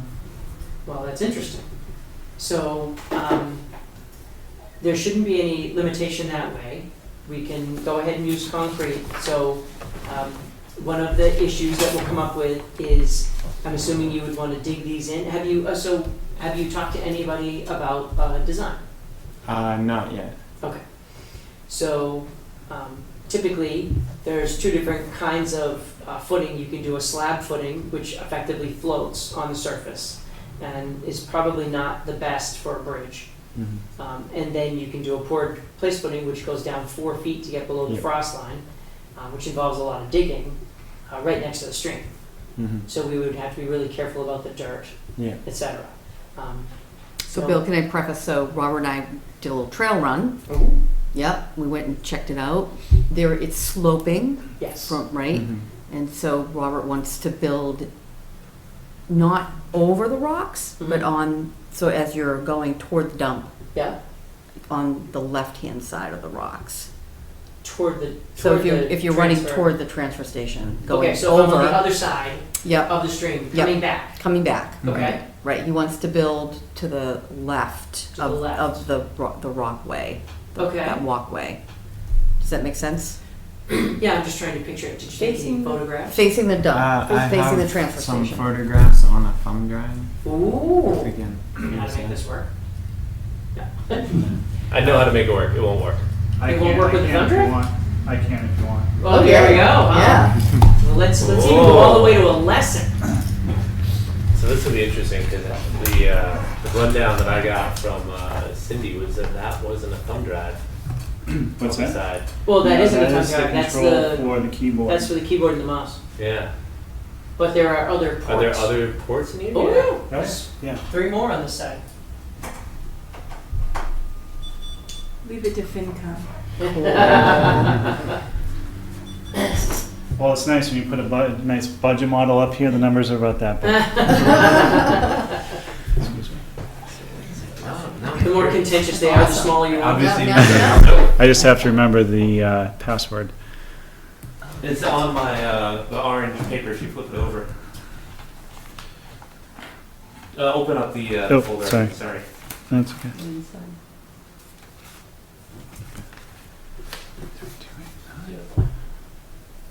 It's coming. It's just Yeah, slowly but surely. taking its time.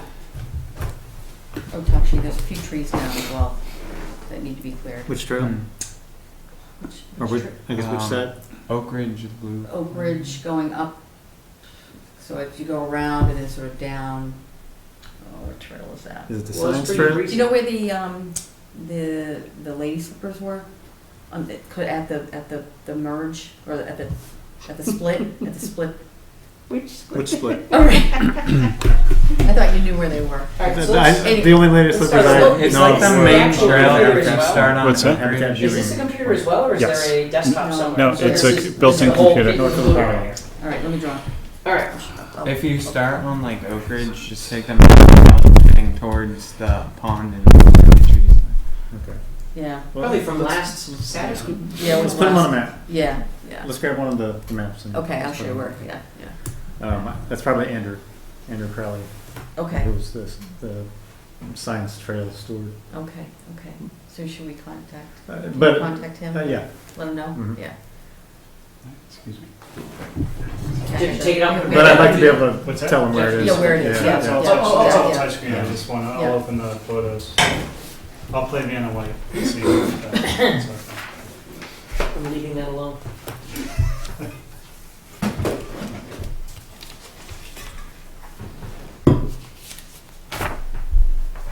It's been a while, bear with me. So.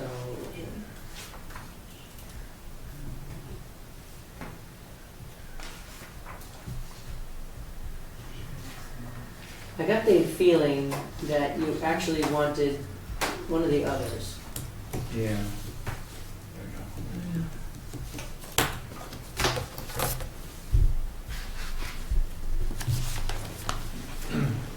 Okay, right, so the traditional pathway is over that rough-formed rock bridge. Mm-hmm. Okay. So, go ahead, Robert. So this is like going back towards Oak Ridge. So to the right, you have those sort of mound things. You can't really see it on This here? this side. Yeah. Yep. I was thinking of putting the bridge Do you wanna there. get, do you wanna get up? Yeah. And you can touch it. Don't touch it too fast or it'll go right by. So I was thinking of putting it here to like over here, which is about 20 feet. I measured it out. Sure. Yeah. Excellent. Show us the next one. Oh, I think you swipe. Oh. There you go. Cool. There's a laser pen too. So yeah, I didn't want to like put it here because of all the roots. Yeah. But we've also got, yeah, you see? Yeah. You've also got the tree there. Yeah. So that's why I wanted to put it there. These pictures. Yeah. So is that, that's from the other side now? Yeah, Yeah. That's toward the, so the, facing the dump. right, the landfill will be up to the Yeah. right. Yeah. Can you go Okay. back one, Robert? And then another one? One more, actually, I think Yeah. is the one you were looking for. Yeah. This is the best view. Yeah. Yeah. Right. Yeah. Okay, so we're facing the gun club here. Mm-hmm. Okay, so the two considerations that I have are, number one, I'm hopeful that these roots that we see here are from whatever tree used to be that mound. Mm-hmm. I'm assuming that was a stump at one point, that's why that's Yeah. mounded there. Because one of the concerns we would have is as you start to dig, if we kill that tree, that A would be bad, and B, it would most likely fall on your bridge, which would be really bad. So, other than that, I think that's a very good place for it. It's right near where the existing trail is, Mm-hmm. and would certainly cross over in a good spot. Anybody have any other input for Robert? Seem to make sense? Takashi, you have the most in the game here with this area. Do you have any thoughts? I don't know. I think it probably makes sense to take it away from that tree, but trying to think about how much digging do we really need to do for anchoring a bridge like that? Well, so a conventional footing, like we're talking about, is based on the idea that we don't want it to move, Right. right? And so that's why I was wondering if Robert had a chance. So a lot of a lot of work over the years in engineering has gone into the difference between a structure that is anchored and doesn't go anywhere at all no matter what, Mhm. and a structure that is allowed to free float in its own fashion, but is safe because it's heavy enough, it's not gonna go anywhere. Mhm. And so, to Takashi's point, you, through your discussions with the engineer, so the placement is the huge first part, perfect. You know where you want it to go. Mhm. Part of that, and I don't know if you guys were able to discern, part of that is gonna be the elevation change. Mhm. Yeah, Right? that's what we talked So- about, yeah. Probably 2 to 3 feet, something like that. Oh, 2 From feet. one From one side to the other? Yeah, Yeah. yeah. Okay, so that's gonna affect your Yeah. design too. Well, Mhm. so I guess in the you know, I've permitted a number of Eagle Scout projects building bridges in Groton, and one thing that we often find is that the Scouts build these wonderful bridges, you know, solid, will last, you know, not forever, but a long time. But if, you know, the Conservation Commission is always trying to minimize disturbance, which they should be doing, Sure. but you end up with these bridges that only, if we're thinking multi-use, Mhm. only the most professional mountain biker will be able to get from the path up, you know, the foot rise onto a I bridge. see what you mean, I see what you mean. And then even for just your average walker, it becomes almost an impediment because you try to minimize disturbance, so then they end up placing roughly flush with the ground, maybe just slightly embedded, you know, these really nice but substantial structures that end up then requiring additional work to either ramp up or step up or I see what you mean. Yeah. and so, you know, for something like this where maybe we allow them on the higher side to dig into that side a little Mhm. bit and then maybe figure out a different engineering or a different design for the bank, the opposite bank that's lower. Well, you I make don't a- know. No, you make Yeah. a great Yeah. point, you make a great point. And so at this stage, what I would say is that, so Robert, you know where you want to put the bridge, Mhm. you know how you want it to end on both sides. Yeah. What Mr. Tata has brought up, and is a great point, is that, and you've probably seen this yourself, if you have to step up high to get onto the bridge, Yeah. it's not a very nice bridge to No. walk over. It's Yeah. certainly difficult for folks biking. Yeah. So, Yeah.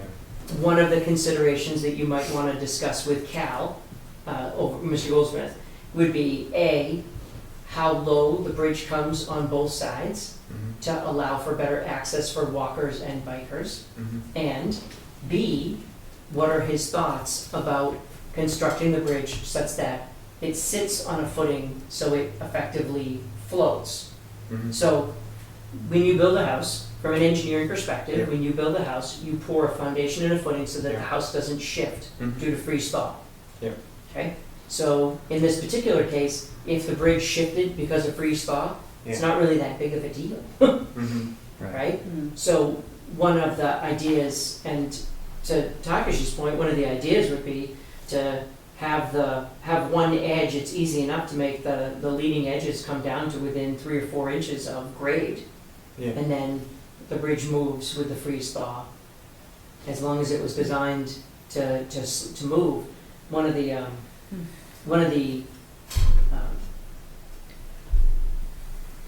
there was a time when places that were in areas where the frost line was so deep that what they did effectively was they gave up.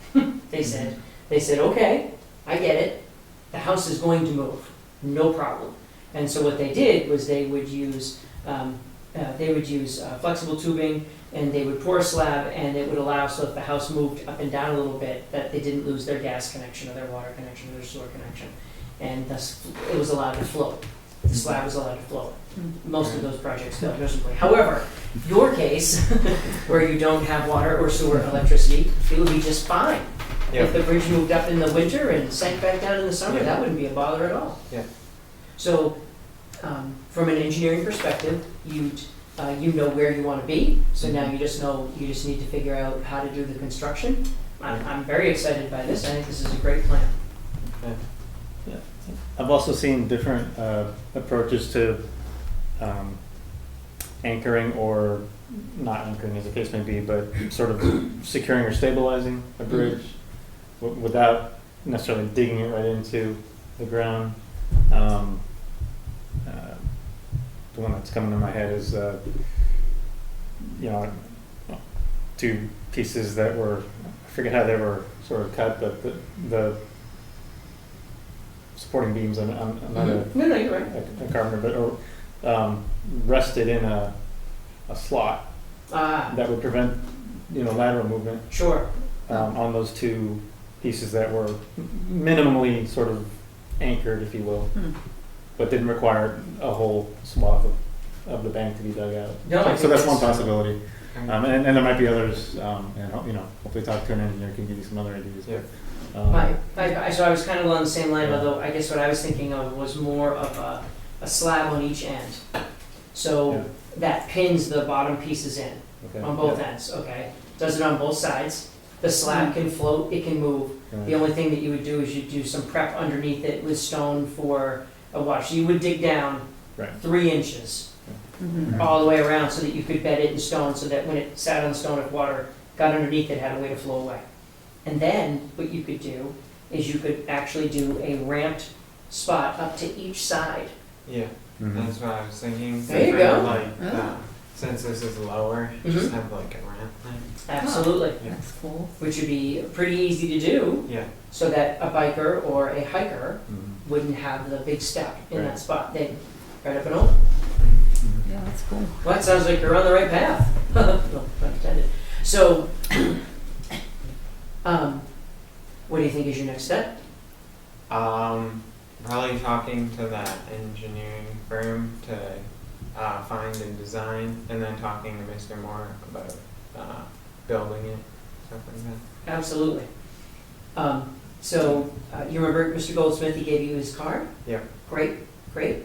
And if you, that sounds like a great place to start. If you have any information and you have any questions and you want to, anything that comes up, you can certainly email Brian and we can talk about it at the meeting. Right. That way, or bring in the pictures or plans, or we can put them up here on the Big screen. on the big screen. Yeah, and just one other thought, Sure. and I don't know how our building inspector here in town, what his sort of policy is, I guess, on a footbridge. I don't know if any have come before him, but is it? I don't know either. I guess I would maybe just suggest that you also talk to, is it Gabe? Gabe Gabe Valenti, who is the town's building inspector. He's Um, What's that? He's going to be leaving. Oh, is he? So maybe talk to him sooner before you. I think that's an assistant that Yeah, that's that's to gonna be or taken is over. I hired say this to only be because I know Yeah. in Groton, where I work, our Groton's building inspector is pretty adamant about wanting to review any structure that is going to be for public use. And is Sure. gonna have, Yeah. From a kind of a public safety standpoint, just feeling comfortable with Yeah. the fact that whatever's being installed is going to be safe for Mm-hmm. people to pass over. And I would imagine that Gabe probably has maybe a similar thought process. No, I think that's a great idea. And he might even have suggestions as to what he might recommend from a building inspector's perspective, so. I think what I agree with you. Bridge like that. My except to the right. So my experience with that is that Is that 2 tight ropes? in general, the building inspector will almost always defer to the engineer's stamp drawing. So, If required, well, in this case, we're going to need one. okay, yeah, okay. So, and the only reason I say that is that for our purposes and the town's purposes, Yeah. we wouldn't. I believe that you would probably construct a very solid bridge all on your own, but it would be better if an engineer drew that bridge so that when folks said, "Is that bridge safe?" we could say, "Absolutely." Yeah. Yeah. And I'm sure exactly. So what I would anticipate is that. I'm just practicing. What I would anticipate is if you go meet with Cal and come up with some ideas, you could certainly, it would be good for you to get to meet the building inspector and Yeah. show him what you're talking about. Yeah. And if you need, be happy to write a letter of recommendation for you before you go meet with him. Say, hey, this is, or introduction, so that we can say, this is a project that we're attached to, and that we're excited to, walk you through and work with you on the process. And anything that we need to do to help. Gabe is a very nice man. He's very easy to get along with, so I wouldn't expect you to have any problems. Yeah, he loves it when people come in to ask for his advice before they do things. Yes, Yeah, he- that's- yeah, He does. yeah, he does, yeah. And at the same time, he also, I think he would be really happy if you came to him with something that you already had on paper. He would rather comment on something that you already had Yeah. than sit there with you as you walked through and came up with designs. He would be very uncomfortable if you came to him and you said, so I was thinking it would look kind of like this. That would make him uncomfortable. But if you came to him and said, we've come up with this design, do you have any thoughts or anything? He's very, very happy at that stage to talk to you.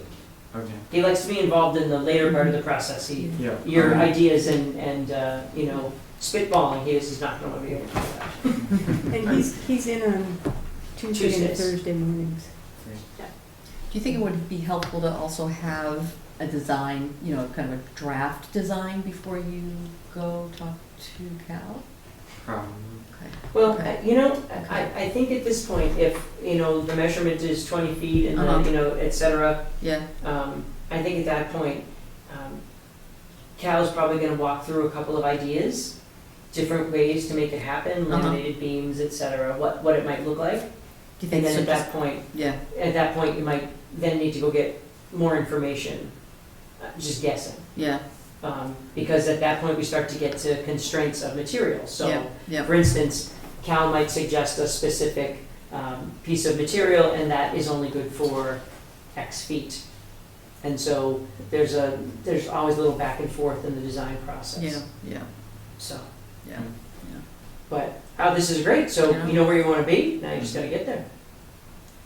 How wide were you thinking?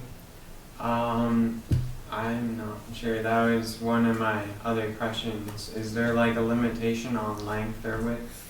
Well, I keep it less than a mile because a lot of those bridges are very expensive. Yeah. Long enough to make it across. Well, Safely and, it's interesting. So where you have a situation where you have an elevation change, right? Mm-hmm. So you can actually get a lot of strength by the simple fact that you can anchor more solidly here, and this could be, almost be allowed to float. Yeah.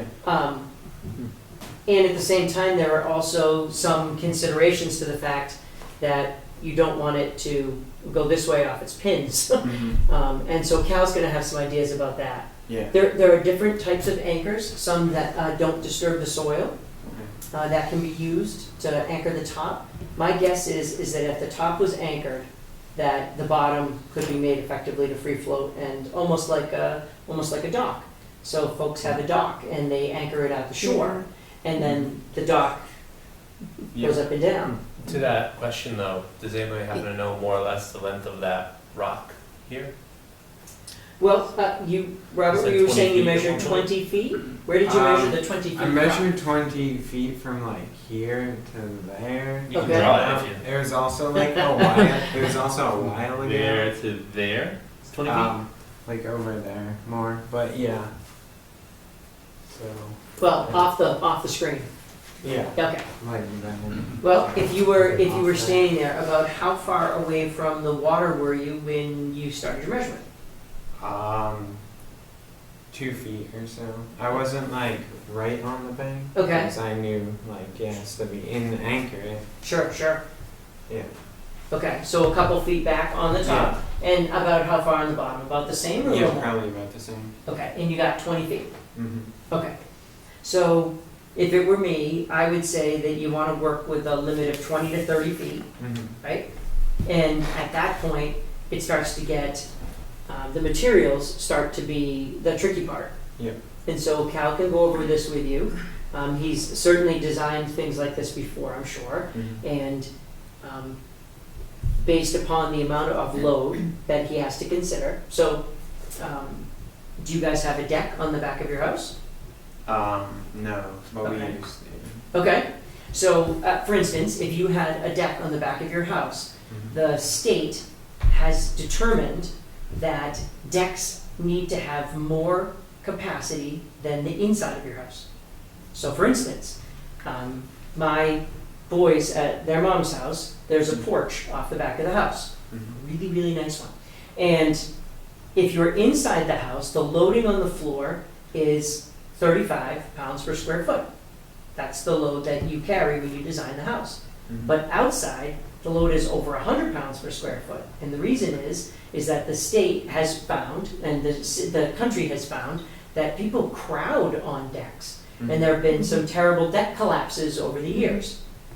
So, we know that there's going to be the criteria for what these pieces are designed is based upon what that loading is. And Cal will know what that's supposed to be. Yeah. And he's going to say, well, if your bridge is, let's say it is 4 feet wide. On a 4 foot wide bridge, 2 people can comfortably pass each other, or folks can stand on the bridge and look while other people pass by them. So assuming that the bridge is 4 to 5 feet wide, Cal's going to know how big those pieces want to be on the sides. Yeah. Once you start to do that, that's when the real design will kick in. Okay. And what he'll probably do is he'll say, well, if you use a beam that is this size, that's good for 22 feet. And if you use a beam that's this size, that's good for 28 feet. And that will start to put some real meat to your design. So if you start from your basic idea of 20 feet, and you know that it probably wants to be a little bit longer, so that you can get a little bit farther away from the water, that's what you want to take to Cal. Okay. And then they'll work with you to say, okay, this is what that requires. Because again, you're going to want to use standard materials when you build your bridge. If you were going to do, let's say that you had a really long bridge, now we're talking about steel and a whole lot more stuff. But in this particular case, Cal should be able to say, well, I would use this beam, which you can purchase at Moore's, etc. And that would be the beginning of all that. Okay.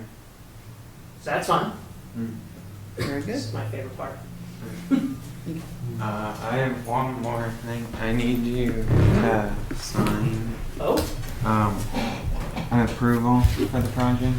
great. Brian, you can't have this much fun in a meeting. It's actually, it's in the town bylaws. It's not. So is this just my What is he eye, doing? or is it brighter over here on the side and over navigating here this- it's okay. Did you lighter? give the It is, must copy of just be that to me anyone? that you're hitting it. No. Yeah, that's It's crazy. more direct. Yeah, and then as you come over here, it really brightens up. All right. So, just And so then everybody I understands, can move pictures with this it button. says, beneficiary approval. This service project will provide significant benefit, and we will do all we can to see it through. We realize funding on our part is not required, but we have informed the No, scout it's of the okay. financial support, if any, that we have agreed to. We understand any fundraising he conducts will be in our name, and that funds left over will come to us if we are allowed to accept them. We will provide receipts to donors as required. Our Eagle candidate has provided us a copy of Navigating the Eagle Scout Service Project information for project beneficiaries, yes or no? So, I don't know how important that is. I'm sorry, which piece? So one of the 2 check boxes, our Eagle candidate has provided us a copy of Navigating the Eagle Scout Service Project information for project beneficiaries. So I'd rather check yes than no, but we don't have a copy of it. Could we get a We can copy get a of it? copy to you. Yeah, Okay. absolutely. So I tell you what, if you, is it something you can email? Probably. Should be able to. I think Yeah. everything's available online. Okay, I don't think it's very big. Not a very big file. well, here's what's gonna happen.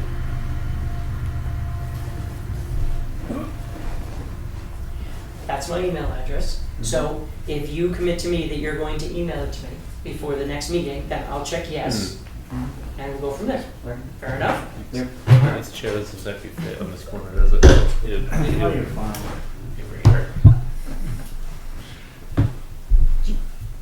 Do you do any mountain biking at all? Or? I used to. I'm trying to get back into it. You know, there's And some then somebody really else. great So just bridges email me that. in Okay. Burlington. Thank you very much. Called the Hidden, oh, no, I can't think of what it is. You know who's got a Hidden great bridge? Forest. New Exeter, New Hampshire. They've got a pond and the bridge is banked. And I Oh. ran a race on it, Really? and I was surprised, and I almost went over the side of the bridge because it curved and it banked, and so I ran the curve and didn't account for the bank, and that was very awkward for like 3 sets. I was like, oh, hey, what? And stepped into the bridge, but We'll have to check that one out. Yeah, there's some really good ones around. Yeah. anyway, And the biking ones tend to be really narrow. Yeah. You've got to be really like Years ago, focused. I did sheepfold on the Fellsway. Yeah. And it's, I think it's Massachusetts Mountain Bike Association. Yep, NIMBA, Does yeah. that, and, Yep. yeah, there were some really Yeah, narrow this, gauge yeah. bridges on I it. rode with them one day and I, like, that's it, I can't do it again. Yeah, so- Too risky. Yeah, I don't want to die today. Thank you, Right. thanks for coming in. Anything else you need to know from us? No, that's all. Well, Right? thank you very much. Thank you. Well, good luck with Cal, and I would try to make an appointment with him. You've Yeah. got just 4 more weeks of summer vacation. I think I honestly. Right. I had this discussion last night with 3 boys. You have 4, actually 2 of them. You have 4 more weeks of summer vacation, so Right. keep that in mind. Yeah, but he also has band camp and soccer tryouts. Yeah. You have like 2 days Yeah, left of it's 2 summer weeks. vacation. Yeah. Like a week where I'm not doing it. Well, you had a week where you weren't doing anything. Excellent. So, thank you very much and good luck. Thank you. Look forward to Thank seeing you, you with more everyone. progress. Take care. Have a good night. You too. Take care. Wonderful. All right. Well, that's pretty exciting. It'll be interesting to see that bridge.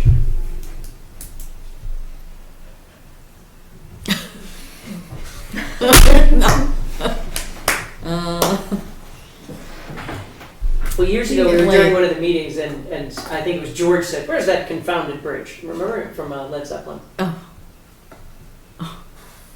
You don't remember that? Yeah. Yes.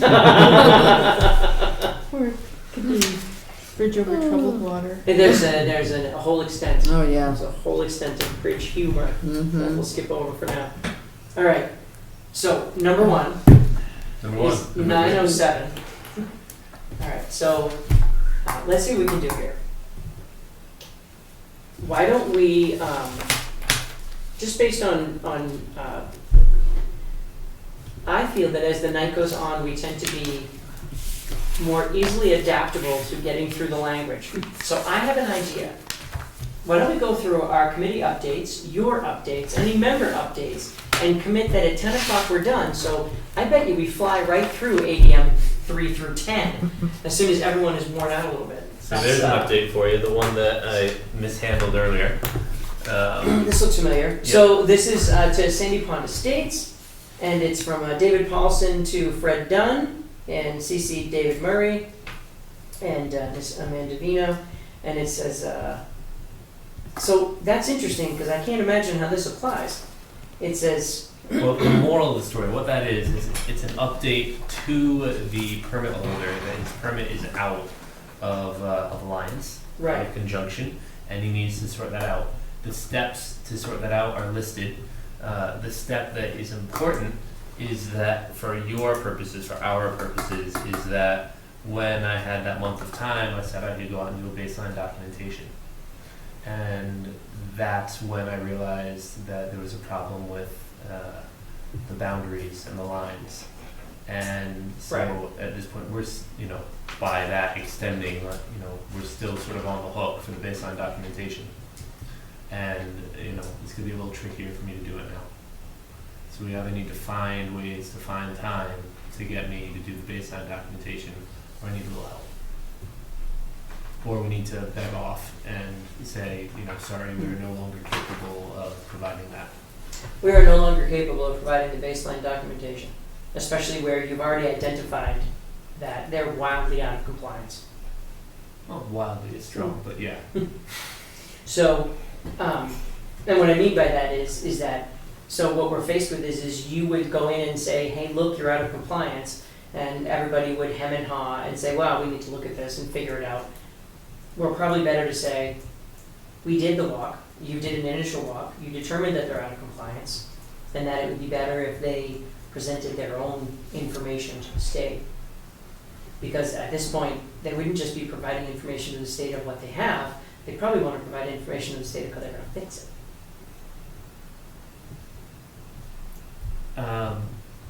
More or less, no, they're not. Well, then they're probably not going to get their CR. No, they are. How?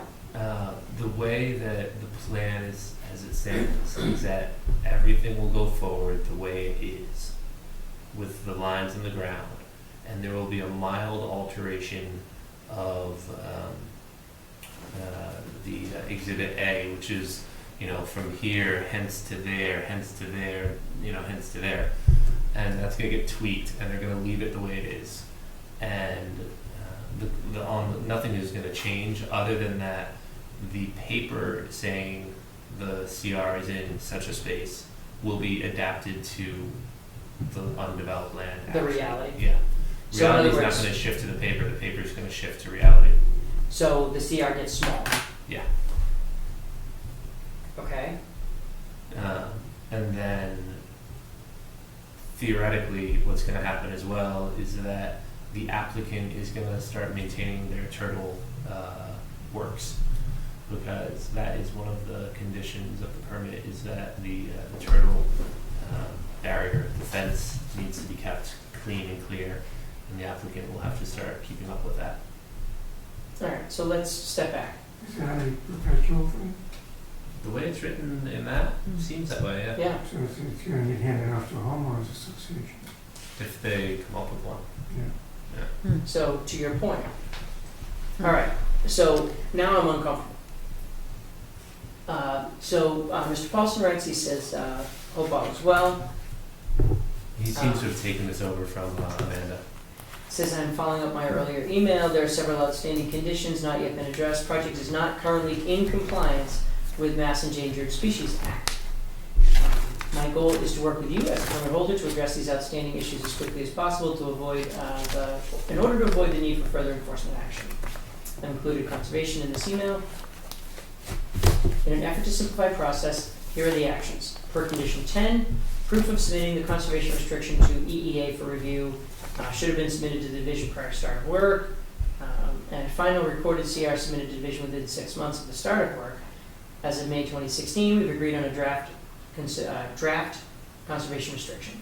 Therefore, the following actions must be taken. Number 1, acquire written confirmation of town approval. So has it been submitted to the town council? Okay. Do we have it to submit to town council? We were going to after I did the baseline documentation. Okay.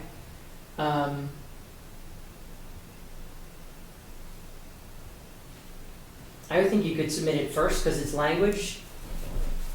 The language could be approved, but it wouldn't be a package approval, if you will. Well, it says acquire written confirmation of town approval of draft CR language.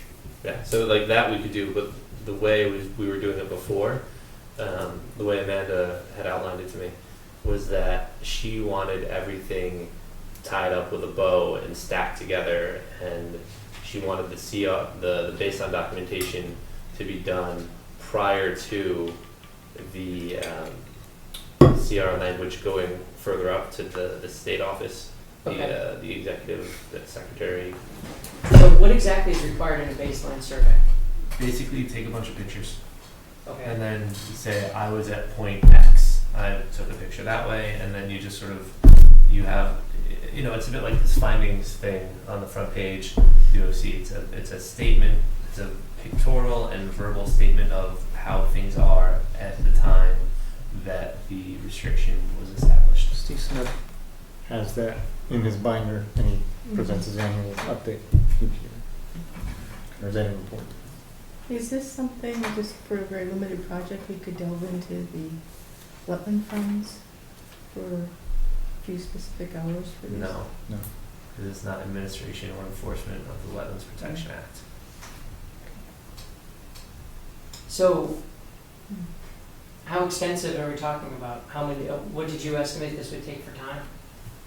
Well, I'll probably do, an hour or two of kicking around in the woods, and then, however much time it takes to write this everything up. Theoretically, if I was good at it, I bet I could finish it up in a day. Realistically, because this will be my first crack at one, within, the context of this state, and especially making sure all my I's and T's are dotted and crossed. Probably another half day of spot checking and double checking, and maybe some critical checking. Do you have a copy of the Autumn Ridge? Take a look at that, just. Yeah, and I was looking off of the Audubon baseline documentation guide. Which I think Steve probably used. Well, couldn't we add on, okay, how about this plan? Couldn't we add on some hours just for like 1 week, like a day or two, to the office hours? Because we did use that for Becky. Well, what you sometimes. would have to do. But it wouldn't be for that purpose, it would be for the general running of the office. Right. Right. You'd have to pay my wages for the week out of the wetlands fund. And then theoretically, the budgeted wages from the Yeah. town would be, you could go halvesies. It Yeah. just, yeah. Flip it.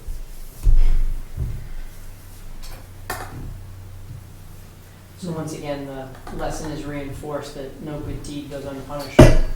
So we shouldn't have agreed to create the baseline survey. Let it be known, let it be said.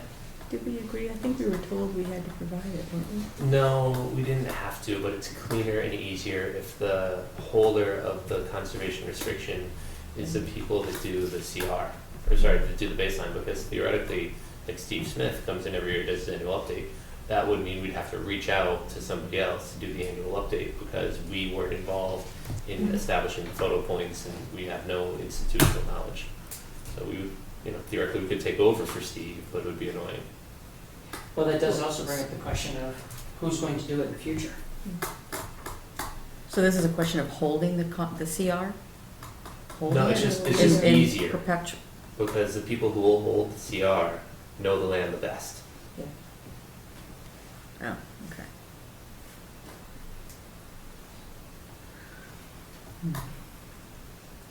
There's other ways to do it, it's fine, it's just, it was an opportunistic thing to get this ball rolling and done, because that, at that point, was the last thing that needed to happen. And so I just stuck my hand in, like, I got this. And then it fell apart. Reality. Yeah. All right, so digging in, we have no budget. So actually, we also can't hire you to do extra hours. We have no budget to hire anyone to do it. No, you could. And so in a manner of speaking, let's say I come in next week, and all of my work next week has to do with administering, paperwork and filing, Wetland Protection Act stuff. We could pay for that out of the wetlands budget. And then, in a manner of speaking, what that does is it frees up a week of salary. So Right up until the part where then you will have been on payroll for more than 20 hours, and which we can't do. good point. There's no, Yeah. there is no, Yeah, you're It's like we right. There's just no did. buffer there. no, I that was forgot. based on an average over a Uh-huh. year. Yeah, he's right. There's nothing to do. Can't do it. Reporting a vacation. He doesn't get any vacation. I know, that's an unpaid vacation.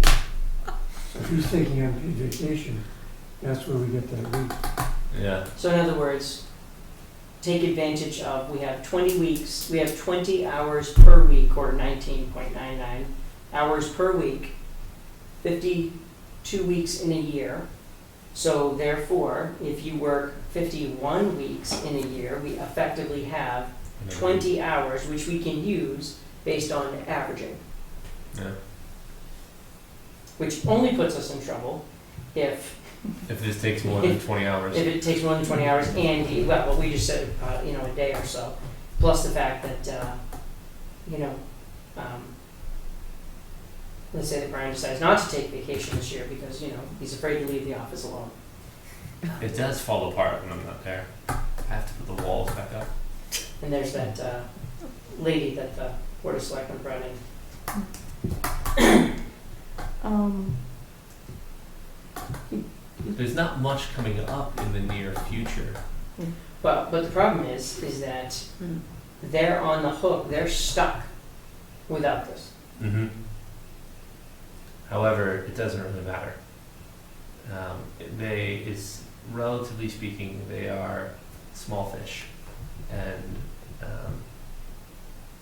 it had been stated to me that it would take a lot for this to rise up to the level of the state's legal team, spending their time on this. Well, So no, I understand that. However, I also, on the other side of that, is that he came to us months ago with the idea of clearing up this problem. No. I came to him, and he was like, "Oh, yeah, I can do that." No. They came to us. Remember he sent that, he had sent letters in. This all started actually years ago. Remember the whole thing, they went through the whole process and then it fell apart? Right. And so, And then Amanda lost the lawyer, and he wouldn't pick up his phone. And then I found it and got in touch with him, and for whatever reason, I went over better. And Yeah, 'cause he came to us before Christmas. yeah, for Christmas. yeah, and we got the new language settled up because he had the old language. So we got the new language squared up, and then that all looked to be in good shape. And I went up to do the baseline, and that's when things fell apart. And one of the comments that was made was that it's not my problem. The state approved this language, and so Who said that? the applicant, the holder of the permit, Dave Murray? yeah, well, Dave and his lawyer, Yeah. basically said, it's not on us. You said this was okay, and so the state, the responsibility for changing the language fell to the state, and Dave and his lawyer don't really care, what the bounds say. Anyway, so it's crazy as hell. That's the moral of the story, is that right now, to move this forward and finalize the whole thing, the baseline documentation is a major hurdle that I either need to find a way out of or I need to find a way into.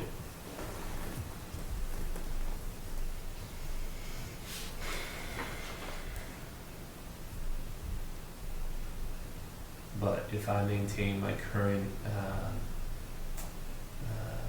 status, this will go back to limbo. Mhm.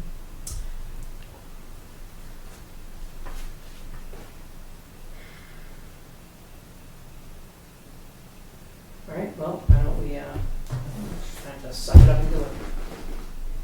So. Where's the CR paperwork? Upstairs. Okay, I can't do it for a couple of weeks, but we'll set up a Saturday and we'll go out and do it. We have our next meeting on the 11th. We are gonna have a sidewalk coming up for Washington Street. So, Yeah, but go on your computer like it's my computer. Hold on. That'd be kind of hard too, because I'm pretty sure that the internet won't work right now. Just wanted the calendar. I want the internet. All right, so our next Hardwired. meeting, somehow it's checked in, by the way. Oh, lovely. So our next meeting is the 11th, and I have a wedding on the 13th, but I think it's in the afternoon.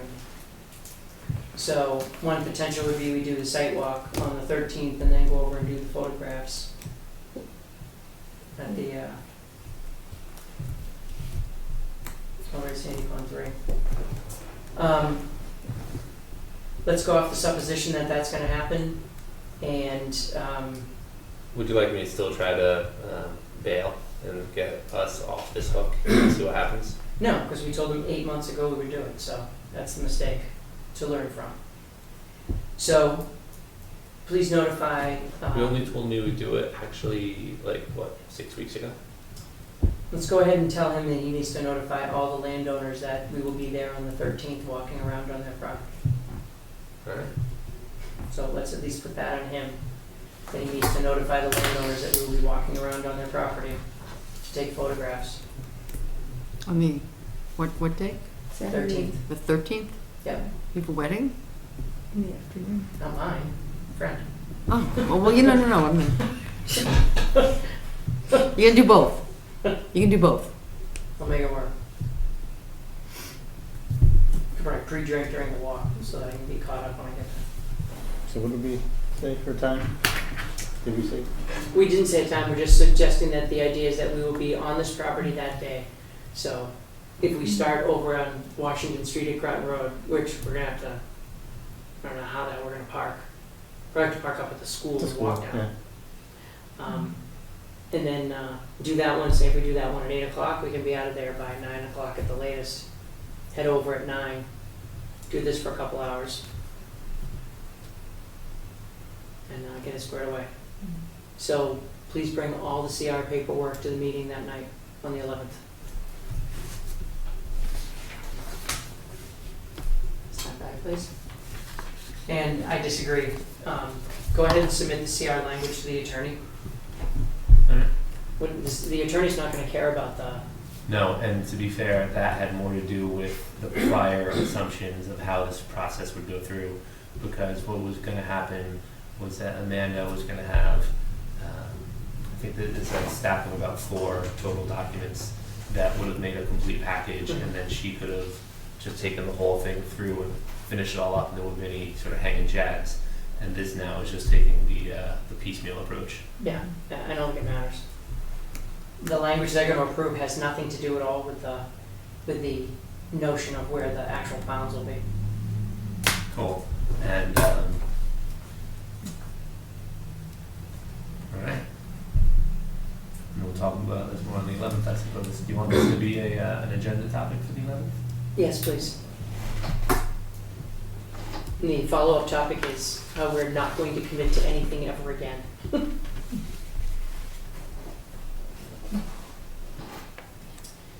All right. Says the volunteer running the board. You have no idea. All right. Other updates? There's this. There's a fairly slow week. There's the dock. That was a big deal. Because there's a selectman that got involved in that and made a big fuss. What? Yeah, because AJ, initially I was like, yeah, you can't have the dock because the permit works in this manner. And he called the selectman, and the selectman called in, and it turned into a... Which selectman? I purposely didn't listen to that detail. I do not want to know. There's Chris. So, Anyway, so that got resolved. We did all of the back and forth. I met with AJ and Rob to go over all these details and work out all the fine points with those guys. And really, those are the only things in motion. I haven't heard anything that's You're still. Henry Hill Development, the aquifer protection zone. the Willows came through. The Willows, I mean. Yeah. Yes, I'm not. And sorry, I haven't Willows. found anything in town bylaws or things about further permitting actions required for that. I think the Board of Health has to sign off on that. Yeah, because they're in charge of the aquifer stuff. Mm-hmm. But in my, maybe I just didn't find it, maybe it was lost. At no point did the Willows in my files have, because I get all the planning board docs that are sort of carbon copied. And there's nothing in there because they were permitted, the other units are in the same space. Mm-hmm. And that would have triggered that theoretically, Mm-hmm. and they didn't. So I don't know what's up with that. Somebody missed it. But it's a question that needs to be asked because at the moment there doesn't seem to be anything. But when that was in the comments that DeShang made to Joe, and so Joe Bellino will be asking that question as well at some point when he gets around to reviewing that, because it's kind of an open question. Because there is language in there about, impervious surfaces not, going over a certain maximum. Yeah. So that happened. So he responded. Is there a time frame on? Excuse me. Is there a time frame from Joe to respond? Probably, but I don't know. Do you know how long the state has to respond to these sorts of things? Like 30 days, 60 days? It's been way over 60 days. Well, that was DeShang responding, Yeah. and so his Well, timelines are. Yeah, well, I mean, what was the trigger? Joe needed further, so the trigger that was appealed, the 56 to 58 unit movement. Right. And so then Joe went out and did his visit, and he asked for further information. Oh, so you're actually talking about a decision on the appeal. Yeah. I don't know what it is, but Yeah. I think they have. That's some kind of statutory. I think so. Yeah. I assume it's as long as they want, but I'd assume that, I'd also at the same time assume that there's some kind of information that, the applicant can count on. I thought Joe's email seemed to say too that, information had been, like new information had been revealed about the aquifer. I wonder where that came from, in the process. Yeah. So I wonder if that was the homeowners and stuff. Probably. And I think it came up during the sidewalk. I'm certain it wasn't the applicant. Our friends over at 25 Wright Road on Sandy Pond with the granite thing on the beach. I went out and did a visit with them. They do have some erosion problems coming. It's sort of a half moon shape, and so the corners are turning into erosion gullies. And so Is it running all the way down to the water or just eroding at the sides? for now, it's just eroding the sides. It doesn't look like it's running all the way to the water. Jess says that when she had seen it, there was some more significant erosion that may have been. Just a little cleaned up. area of gulling in the center of the sand pit heading towards the water after that really, really heavy rain we had, but, which is why we reiterated that Brian should go out. So we had a discussion about landscaping and maybe putting some plants and grasses and just So slow down. Yeah. And had a look at where he wants to put the steps in, and that would, if I'm understanding what he was telling me, it would definitely be another NOI. Digging into. Yeah, because it's kind of like the bank is like this, Mhm. and he wants steps that kids could go down, so he's got to get at least to something like that, and it's riprap shoreline, so it's not exactly. But they have a dock permit. Mhm. No. It would be easier for him to just put in a dock that eventually accommodated a way for the kids to get in the water. Well, that was what used to be there, was you could step from the bank right onto the dock. Right, and then go down. That would actually be easier for him from a time and trouble standpoint. Yeah. Well, that's another NOI, so one way or the No, other. the dock, there's no NOI. He already has a permit for the dock. Yeah. No, the dock is its own NOI. You have a permit for a dock, but that doesn't mean that the construction process has been. That's not the way we discussed it Right. years ago. The dock is an RDA based upon the installation of the dock, and in general, the docks did not involve digging. In fact, if you look at the application, most of them they sit on posts that were designed not to be dug in. That's why it was all part of it. So then, the So- mayor speaking, it's something that is at your discretion, obviously. I'm thinking more of AJ, because that would definitely be an NOI, but depending on the construction and how they want to do it, it's one of those. So theoretically, it could be one or the other if he wants to. Well, depending upon what he has licensed, so most of the docks as designed were something very similar to that. The kind of dock that you can literally put in the spring and take out in the fall if Right. you wanted to. Yeah. Or you Yeah. can leave it in year round and let it get ruined by the ice, but Right. The long But story if short it's a is- simple one, it's a non-issue. If it's it's more than that. no, absolutely. But the idea would be, if it was me and I were him, he can effectively build his own. It's not like the ocean where you have to worry about the tide going up and down. Put a dock in and put the dock in at an angle. Yeah. Yeah. And So that would just sim- attach it to the legs, and so it's pitched, so the kids can just walk right off the end. So next time I talk to him, ask him about his dock. So then I think I told you about the beavers. Whoa, what? No, this was. I'm just going through the Rolodex of recent projects. The beaver deceiver at the top of Notaquacious. Yeah. And we haven't heard anything about the beaver permit for Rosewood? No, which That's is strange. so odd. No, that's probably because Calvin did put that land where the solar farm's going to be under. He just brought it out of Chapter 61. Right, and he had 30 days, but that was from our last meeting. Right. It had been presented like that day or the day before, Right. And right? yeah, and but there's no point in moving forward on the Rosewood thing if solar farm gets called into question. I'm guessing. I mean, that's what we theorized last time. Sure. So we've been 2 weeks or 3? But 2. 2. Okay. Right. So by our next meeting, I would assume we'll hear something. I remember. I have no news on getting Pete hired because Kevin was on vacation one week and Robert was on vacation the other week, and really this is between them to figure out how they want to bring him on and under what paperwork. So next meeting there'll be something to say about that. But he's cranking along, and he was in the Willows this week, so he's gotten through A through. I was going to say, he's all the way to W. That's fantastic. Yeah. But then there's whole separate drawers of other stuff. Yeah, there's the whole Pingree Hill thing, and there's all the DPW stuff, Yeah. and then there's the first 200 and change. Old ones. Yeah, just to document and track. But that's smart to do last. Yeah, doing some practice with the hard stuff first. Well, the hard stuff is also the most relevant, so. So yeah, so that's more or less yeah, that's the state of things. All right. Thank you. Anything for you? 2 things. One, I did send an email, actually earlier today finally, to Chuck Miller and Mark Wetzel, inviting them to our August 11th meeting, as we discussed last time. We did.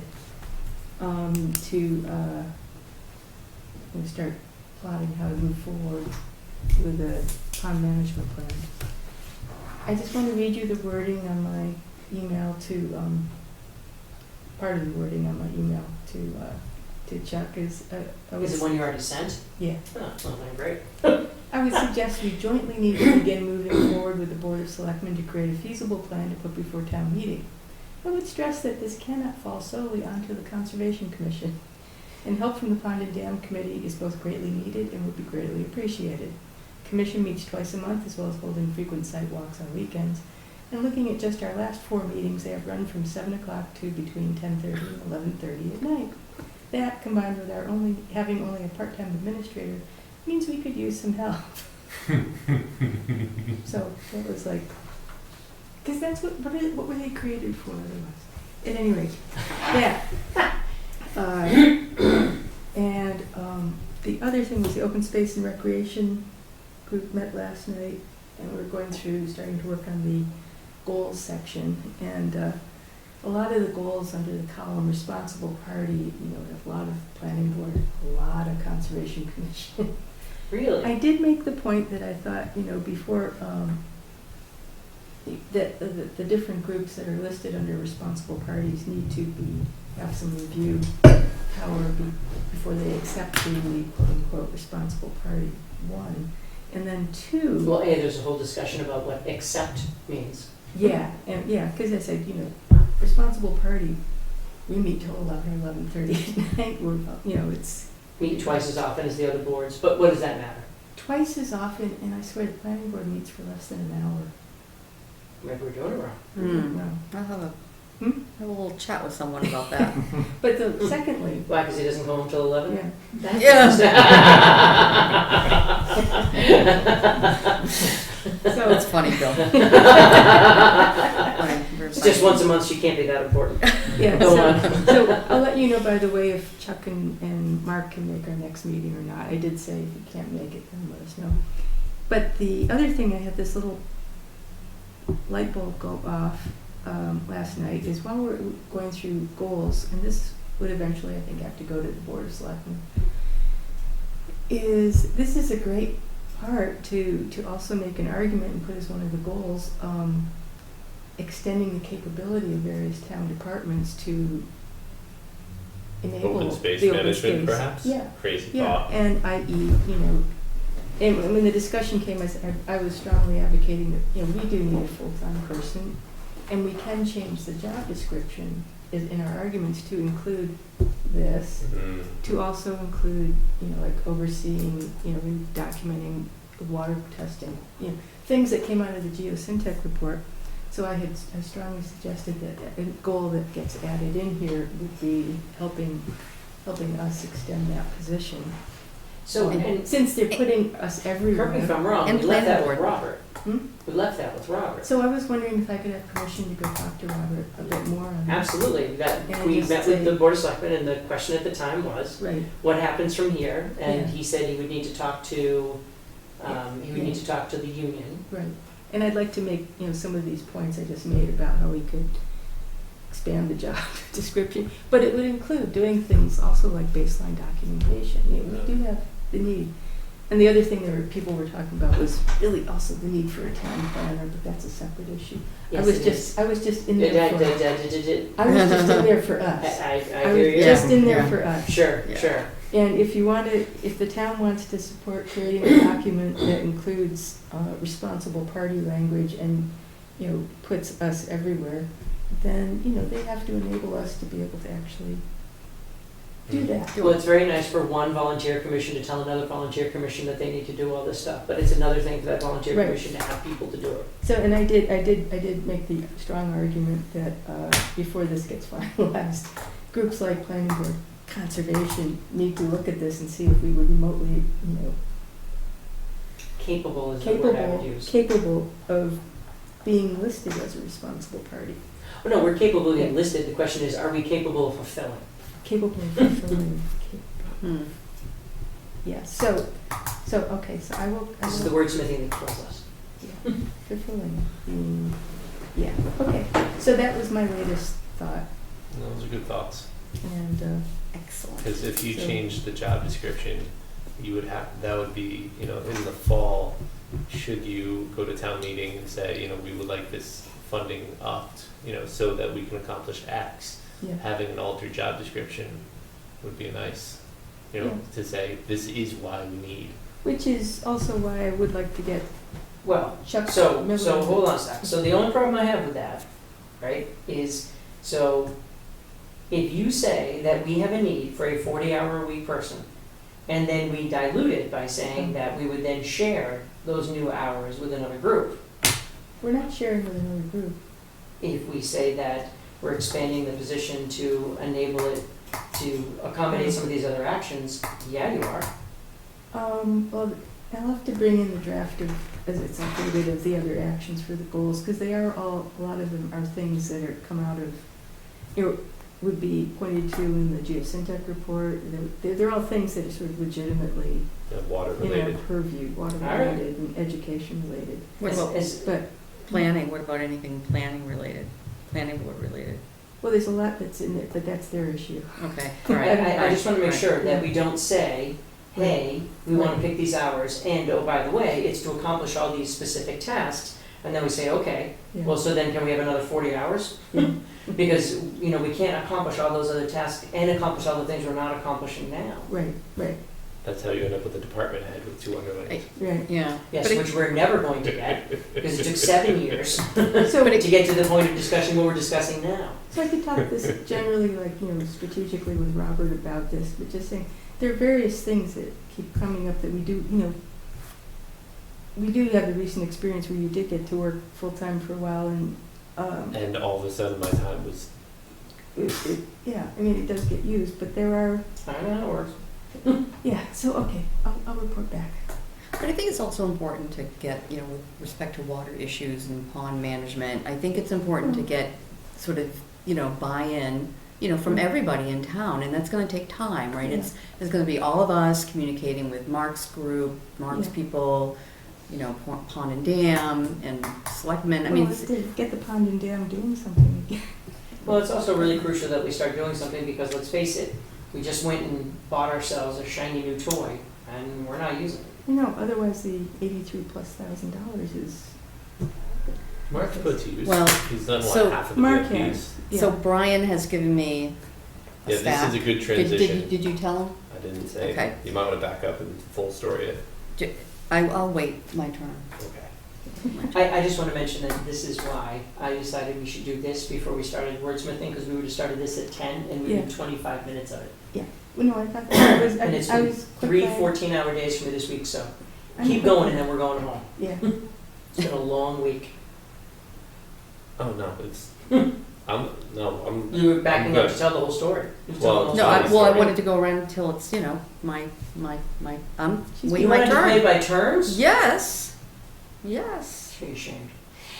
That was it for me. George, did you have anything? No. Excellent. Like a sheep. What do you know? Okay. So Brian basically handed me a stack, probably this, okay, let's back Big. this up a second. okay, You came in Yeah. on Tuesday Tuesday. to talk water quality testing Right. about what Right. DPW is up to and what, Right. Concom's role should be and what Bonnie has learned, da da da da da. Yeah. And then What is DPW up to?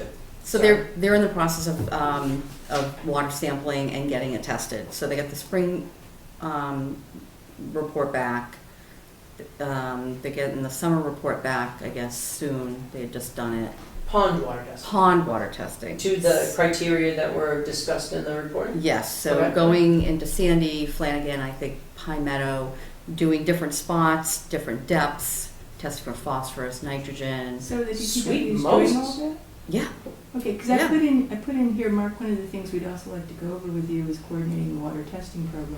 We know the DPW is already doing some of this, we don't want to overstep and okay, duplicate any okay. efforts. Okay, good. No, that's perfect. Yes, Yeah. that's So perfect, yes. This is Yeah. great. Yeah. So So first I've off, been- this I've is been- fantastic. So I've been communicating with Dan via email, Dan, just new Dan, engineer? the engineer, the new Oh, okay, engineer. yeah, yeah, I forget his last name. yeah.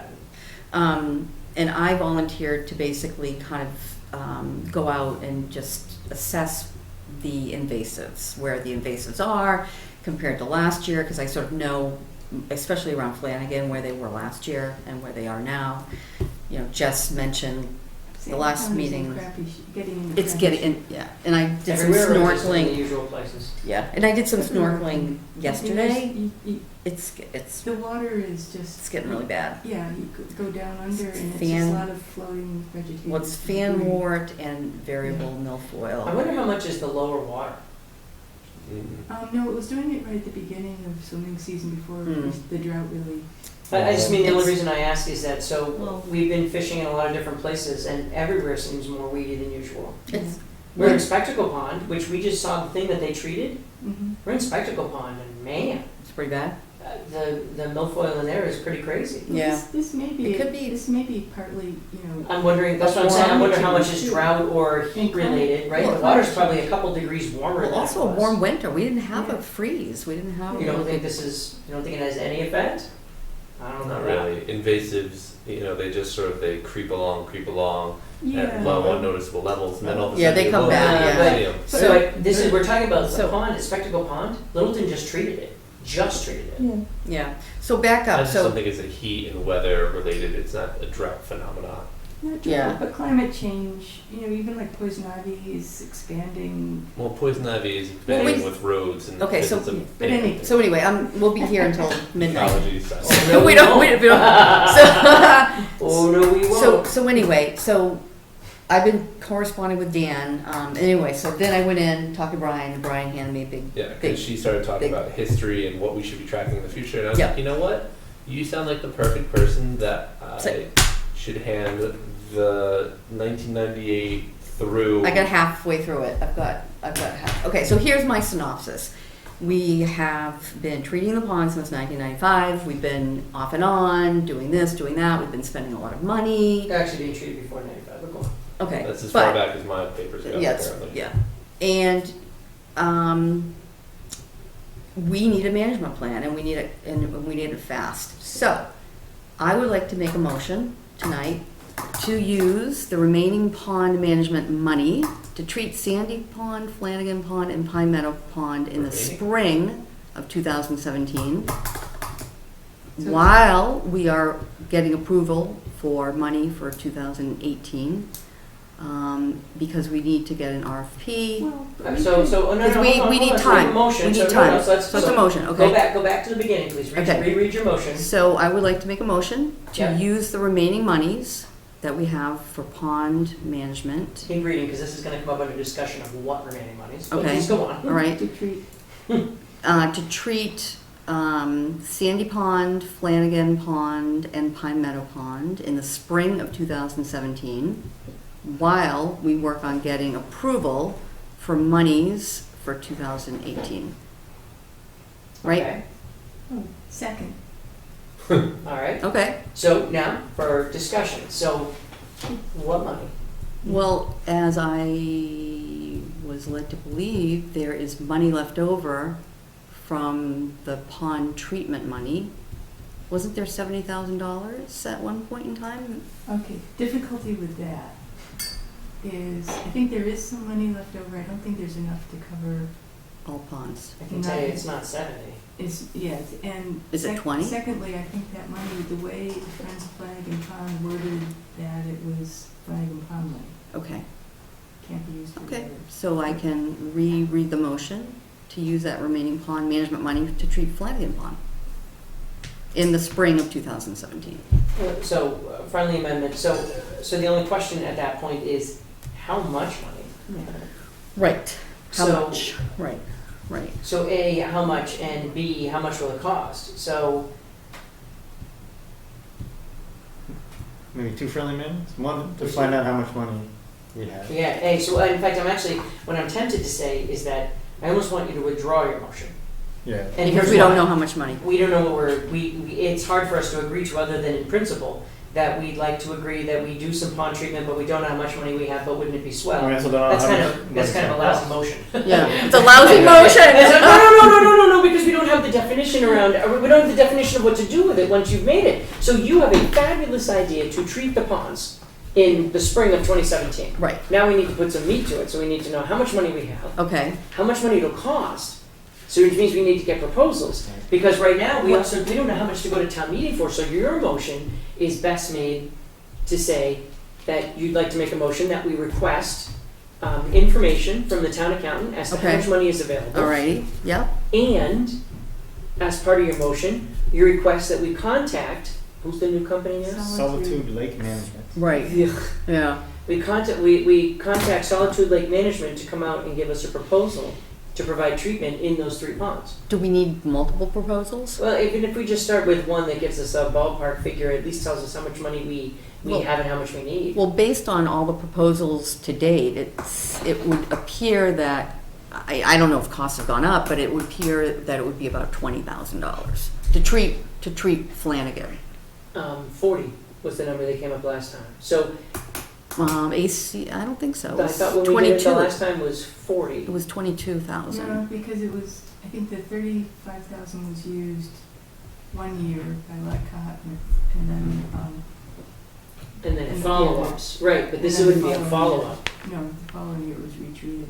Yeah, Right. so, But not Uh, 40,000. Bonnie will get Base- good at this because she's got all the Yeah, RFPs and but I have all the. so here's what I'm gonna do. I am going to create a spreadsheet ooh, of dates, ponds treated, how they were treated, how much money was spent.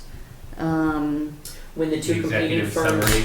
when the two competing firms joined and therefore eliminated competition. Yep. You can put that as a I line can- item. Yep, that'd be included. Not for nothing. When you find out how much money, also just clarify with Lisa if, Well, no. So Brian's gonna email Lisa. Okay, That's whether an easy there is, enough a- thing, I think To there ask is it. a limitation on Flanagan Pond only, but to clarify that. And that would depend on the motion. So actually, the thing to ask Lisa is, what monies exist for weed treatment based on what article? What article that they were voted in town meeting? Because that article will tell us. When was the article voted in by the Friends of Flanagan Pond, and that was specific to Flanagan? The Right, other- but the how much other- of that did we use, and then there was secondary But- money The other 35,000 was the UDAC funds that the Board of Selectmen Right, gave. right. contributed, but Right. how does that, so the Yeah. question there is if it's off the same article, it doesn't matter where it came from. But UDAC wasn't an article. No. Yeah. If the article was to use weed treatment and to get so much money for weed treatment at Flanagan's Pond, and then there was also UDAG money that was attributed to that, ostensibly it would all be off of the same article. It wouldn't have been attributed to that. So in other words, the UDAG money did just come out of nowhere, it came because of the article. No. What, Are you referring to when they were in This was a big stink, and I actually stood up at town meeting at midnight to ask this, because Becky gave me a heads up. The Friends of Flanagan Pond went to Board of Selectmen, created a stink, got this article, whatever it was, put onto the town warrant. Right. Following meeting, I think it was, or Gary Luca had a brilliant idea of, hey, we can get this rolling now with UDAC funds. Right. Get to town meeting, the question was, We want 40,000 for our article, or, 35 for the article, 37 UDAG funds. right, Question is the UDAG funds, are the UDAG funds the same 35,000, or is this article asking for $35,000 in Right. addition to the UDAG funds? The answer was in addition, at which Scott Hood from FinCom stood up and withdrew FinCom's approval of the article, because they all understood it. Everybody on the board understood it, except for Gary. He said he knew all along it was this, that they all thought that this article was the 35 you did. the one-time 35 UDAG. So Right. it's all. But it was it's all- separate. It was separate. It was separate, and so the UDAG never got voted on through town meeting. So it was- Through any procedure. Any procedure. It It's just it's showed yeah. up. So the article was passed, Yeah, as I yeah. have been But told, that was right? specific to Flanagan Pond, and Chuck Miller would be the first one to argue that specifically. Right, and so they got how much money? Total, they got 70,000. So they got 70,000. Yeah. Okay. So if we spent 35 and then 20 and change, Yeah. There should be There should be about another 20 15 to 20 grand, Left. somewhere in there. Yeah, now if you could say that the 15 to 20 left is from the UDAG, is that bound to Flanagan Pond? That's a question. That's a good But if question. it all came from the, yeah. so Right, that's a good, or if it came from the article. Yeah, Right, so- that's a good So probably question. the best thing to do is to ask Lisa how much money is left and then ask Robert how it can be spent, And right? So that we're not guessing. Who's gonna? Clarity. Are you gonna? are He's you gonna send Brian will send the emails Okay. because he's the in-town person who will Yep. send the email, then get the answer from Lisa, and then forward the same email to to Robert and say, hey, Robert, And us. we were talking about this in our meeting. Okay. We'd like to know, Okay. based upon this amount remaining money, and the article and UDAG fund question, where can we spend this money? Okay. Which ponds can we spend this money? And then we can. Then you can make the Make the motion to motion. say, hey, we have X and we'd like to spend it on Y and we'd like to do this with it. However, the second part is, who else other than cylindrical pond, cylindrical, Solitude. whatever, Oh, there's Solitude, yes. There's a company in I will Amherst. be purposely messing that There's a up for com- several years, I just wanna make sure you're all aware. Yeah, the There's company- Lycott. No, Lycott merged. Sorry, is- Lycott merged. they- yeah, with There's a company in NC. Amherst. They don't do, But- no, the Northeast company in Amherst does not do, they will sub out to, Oh in yeah. this case, Solitude, because they're the only ones out there. Yeah. Okay. Or they'll And find Are they one some- of the ones that came to us and said they would do our They both turned in a proposal Yeah. to do pond treatment and also then to do the pond report. right, And But the their geos- prices were way, Yeah, they're way, high. way, Way below high. everybody And else. they are Geos- now a subsidiary of SWCA Environmental Consultants. Okay. And there's I Geosyntec don't- as well. I'm not sure. Yeah. No, they don't tend They to don't do that? They don't do pond treatment. they don't do the treatment. They don't? No. Oh, they only do testing. Right, which we thought was attractive because we wanted we didn't want ACT to do it because that's like asking the fox guarding the hen house to say how's That's one of my favorite analogies. Yeah. And I saw a fox this morning, and a triplet. Oh, we have 1 minute. Okay. All right. So that's good. So do you understand why we were not bashing you, but what we're saying that your motion is better made once we have the information to make your motion viable? Yes. But I thought everybody around the table knew how much money we had. No. So Did you know how much money we had? No. Then I why was did you think we would? So because you know more than I do. So does she have to formally withdraw her motion? I will well, you did formally. second it, so unfortunately now she does. Okay, I formally withdraw my motion. Move to withdraw? I move to withdraw my Move to strike. Move to strike? Gosh, she doesn't deserve that. This is Second. just- To later time. to a more appropriate time. Okay. All right. Based on all that, so it would be really disappointing if we didn't at least close out ADM 3. So That's on you. here's the language. Oh yeah, I was the one who held it up. ADM 3. The language states, the approved wetland boundaries pertaining to this order are only valid for the particular project associated with DEP file number 100 blah, and not for any future projects. And what we were trying to do was to wrap around that the approved wetland boundary would be good for 3 years and no more, and that other projects couldn't attribute their conditions to our particular wetland boundary approvals. Is there anything else we're trying to do with this? No. Wake up, Tash. Yeah. No, he's I thinking. just- He's thinking, I'm just trying to, yeah. I'm still not comfortable with the way it's written. The way it's written, it only works for those rare cases where we have an order of An resource ANRAD. area delineation in place before they submit the notice of intent. So I agree with what your thought process is, because I see where you're coming from.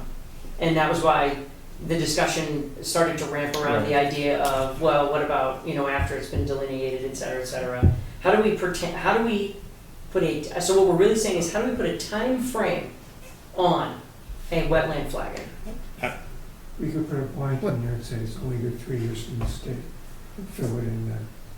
Oh, I love that. That's totally arbitrary. You gotta say that's fun. Whichever one of you was chairman at that time is gonna enjoy the hell out of that. It'll be Actually, huge. that's actually brilliant. Did anybody listen to Wait, Don't Tell Me last weekend? Yeah. So, Did you hear the part where they were talking about it and they said, it's just amazing, and during the next election, and Tom Bodette was like, I'm just really excited about all of you with this incredible optimism that there'll be another election.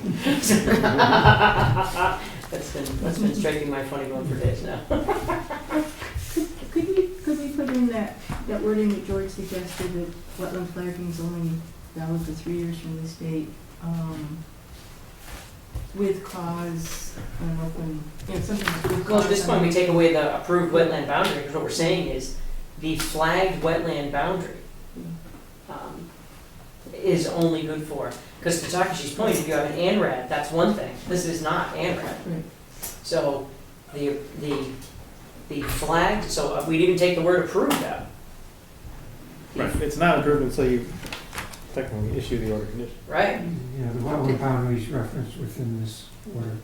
Oh, reference within this Circular logic is always helpful. order of condition. So, Close ooh, I the love the circle. red. Close the circle. Ooh, that's fun. So you like the wetland boundary? Oops. I can't tell if it's a space or not. Don't worry, Reference I'll figure it within out. this- Grammar Those is wetland skippable. boundaries referenced. In this order. So, starting over. The wetland boundaries referenced in this order are valid Or valid for a period not to exceed 3 years from blank. That makes sense to you? Sure. Periods from blank. Okay. Do we want to say and are only valid for the particular project associated with DEP file number? Yeah, it shall not apply to any other project, Okay, I'm gonna okay. to any other work, or permits or projects. Yeah, so the wetland boundaries referenced in this order are valid for a period, are valid for a period not to exceed 3 years from, and I'm gonna put in parentheses here, date.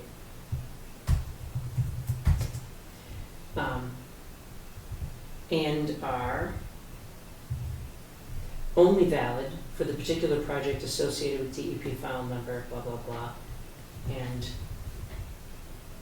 we want to say, and do not pertain to future, and it's not that they don't pertain. Particular project. And are only valid for the particular project associated with DEP file number. And must be reviewed prior to being used again, or, Mm. you know, Okay, so I'm gonna put a period in.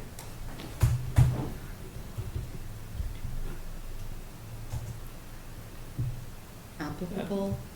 I'd be okay with just leaving it at the period, because I think, isn't it a requirement for any new notice of intent that you delineate the wetland? Ooh. It's already, Yeah, Well, stated yes. within the. You have a delineation. Yeah, Not necessarily that you go out. and then we can Yeah. agree that it's valid or not I during. mean, the treadmill starts over again if you wanted to. so the wetland boundaries referenced in this order are valid for a period not to exceed 3 years from date, and are only valid for the particular project associated with DEP file number blah. Elegant, simple, motion to adjourn? Motion adjourned. Second. All in favor say aye. Aye.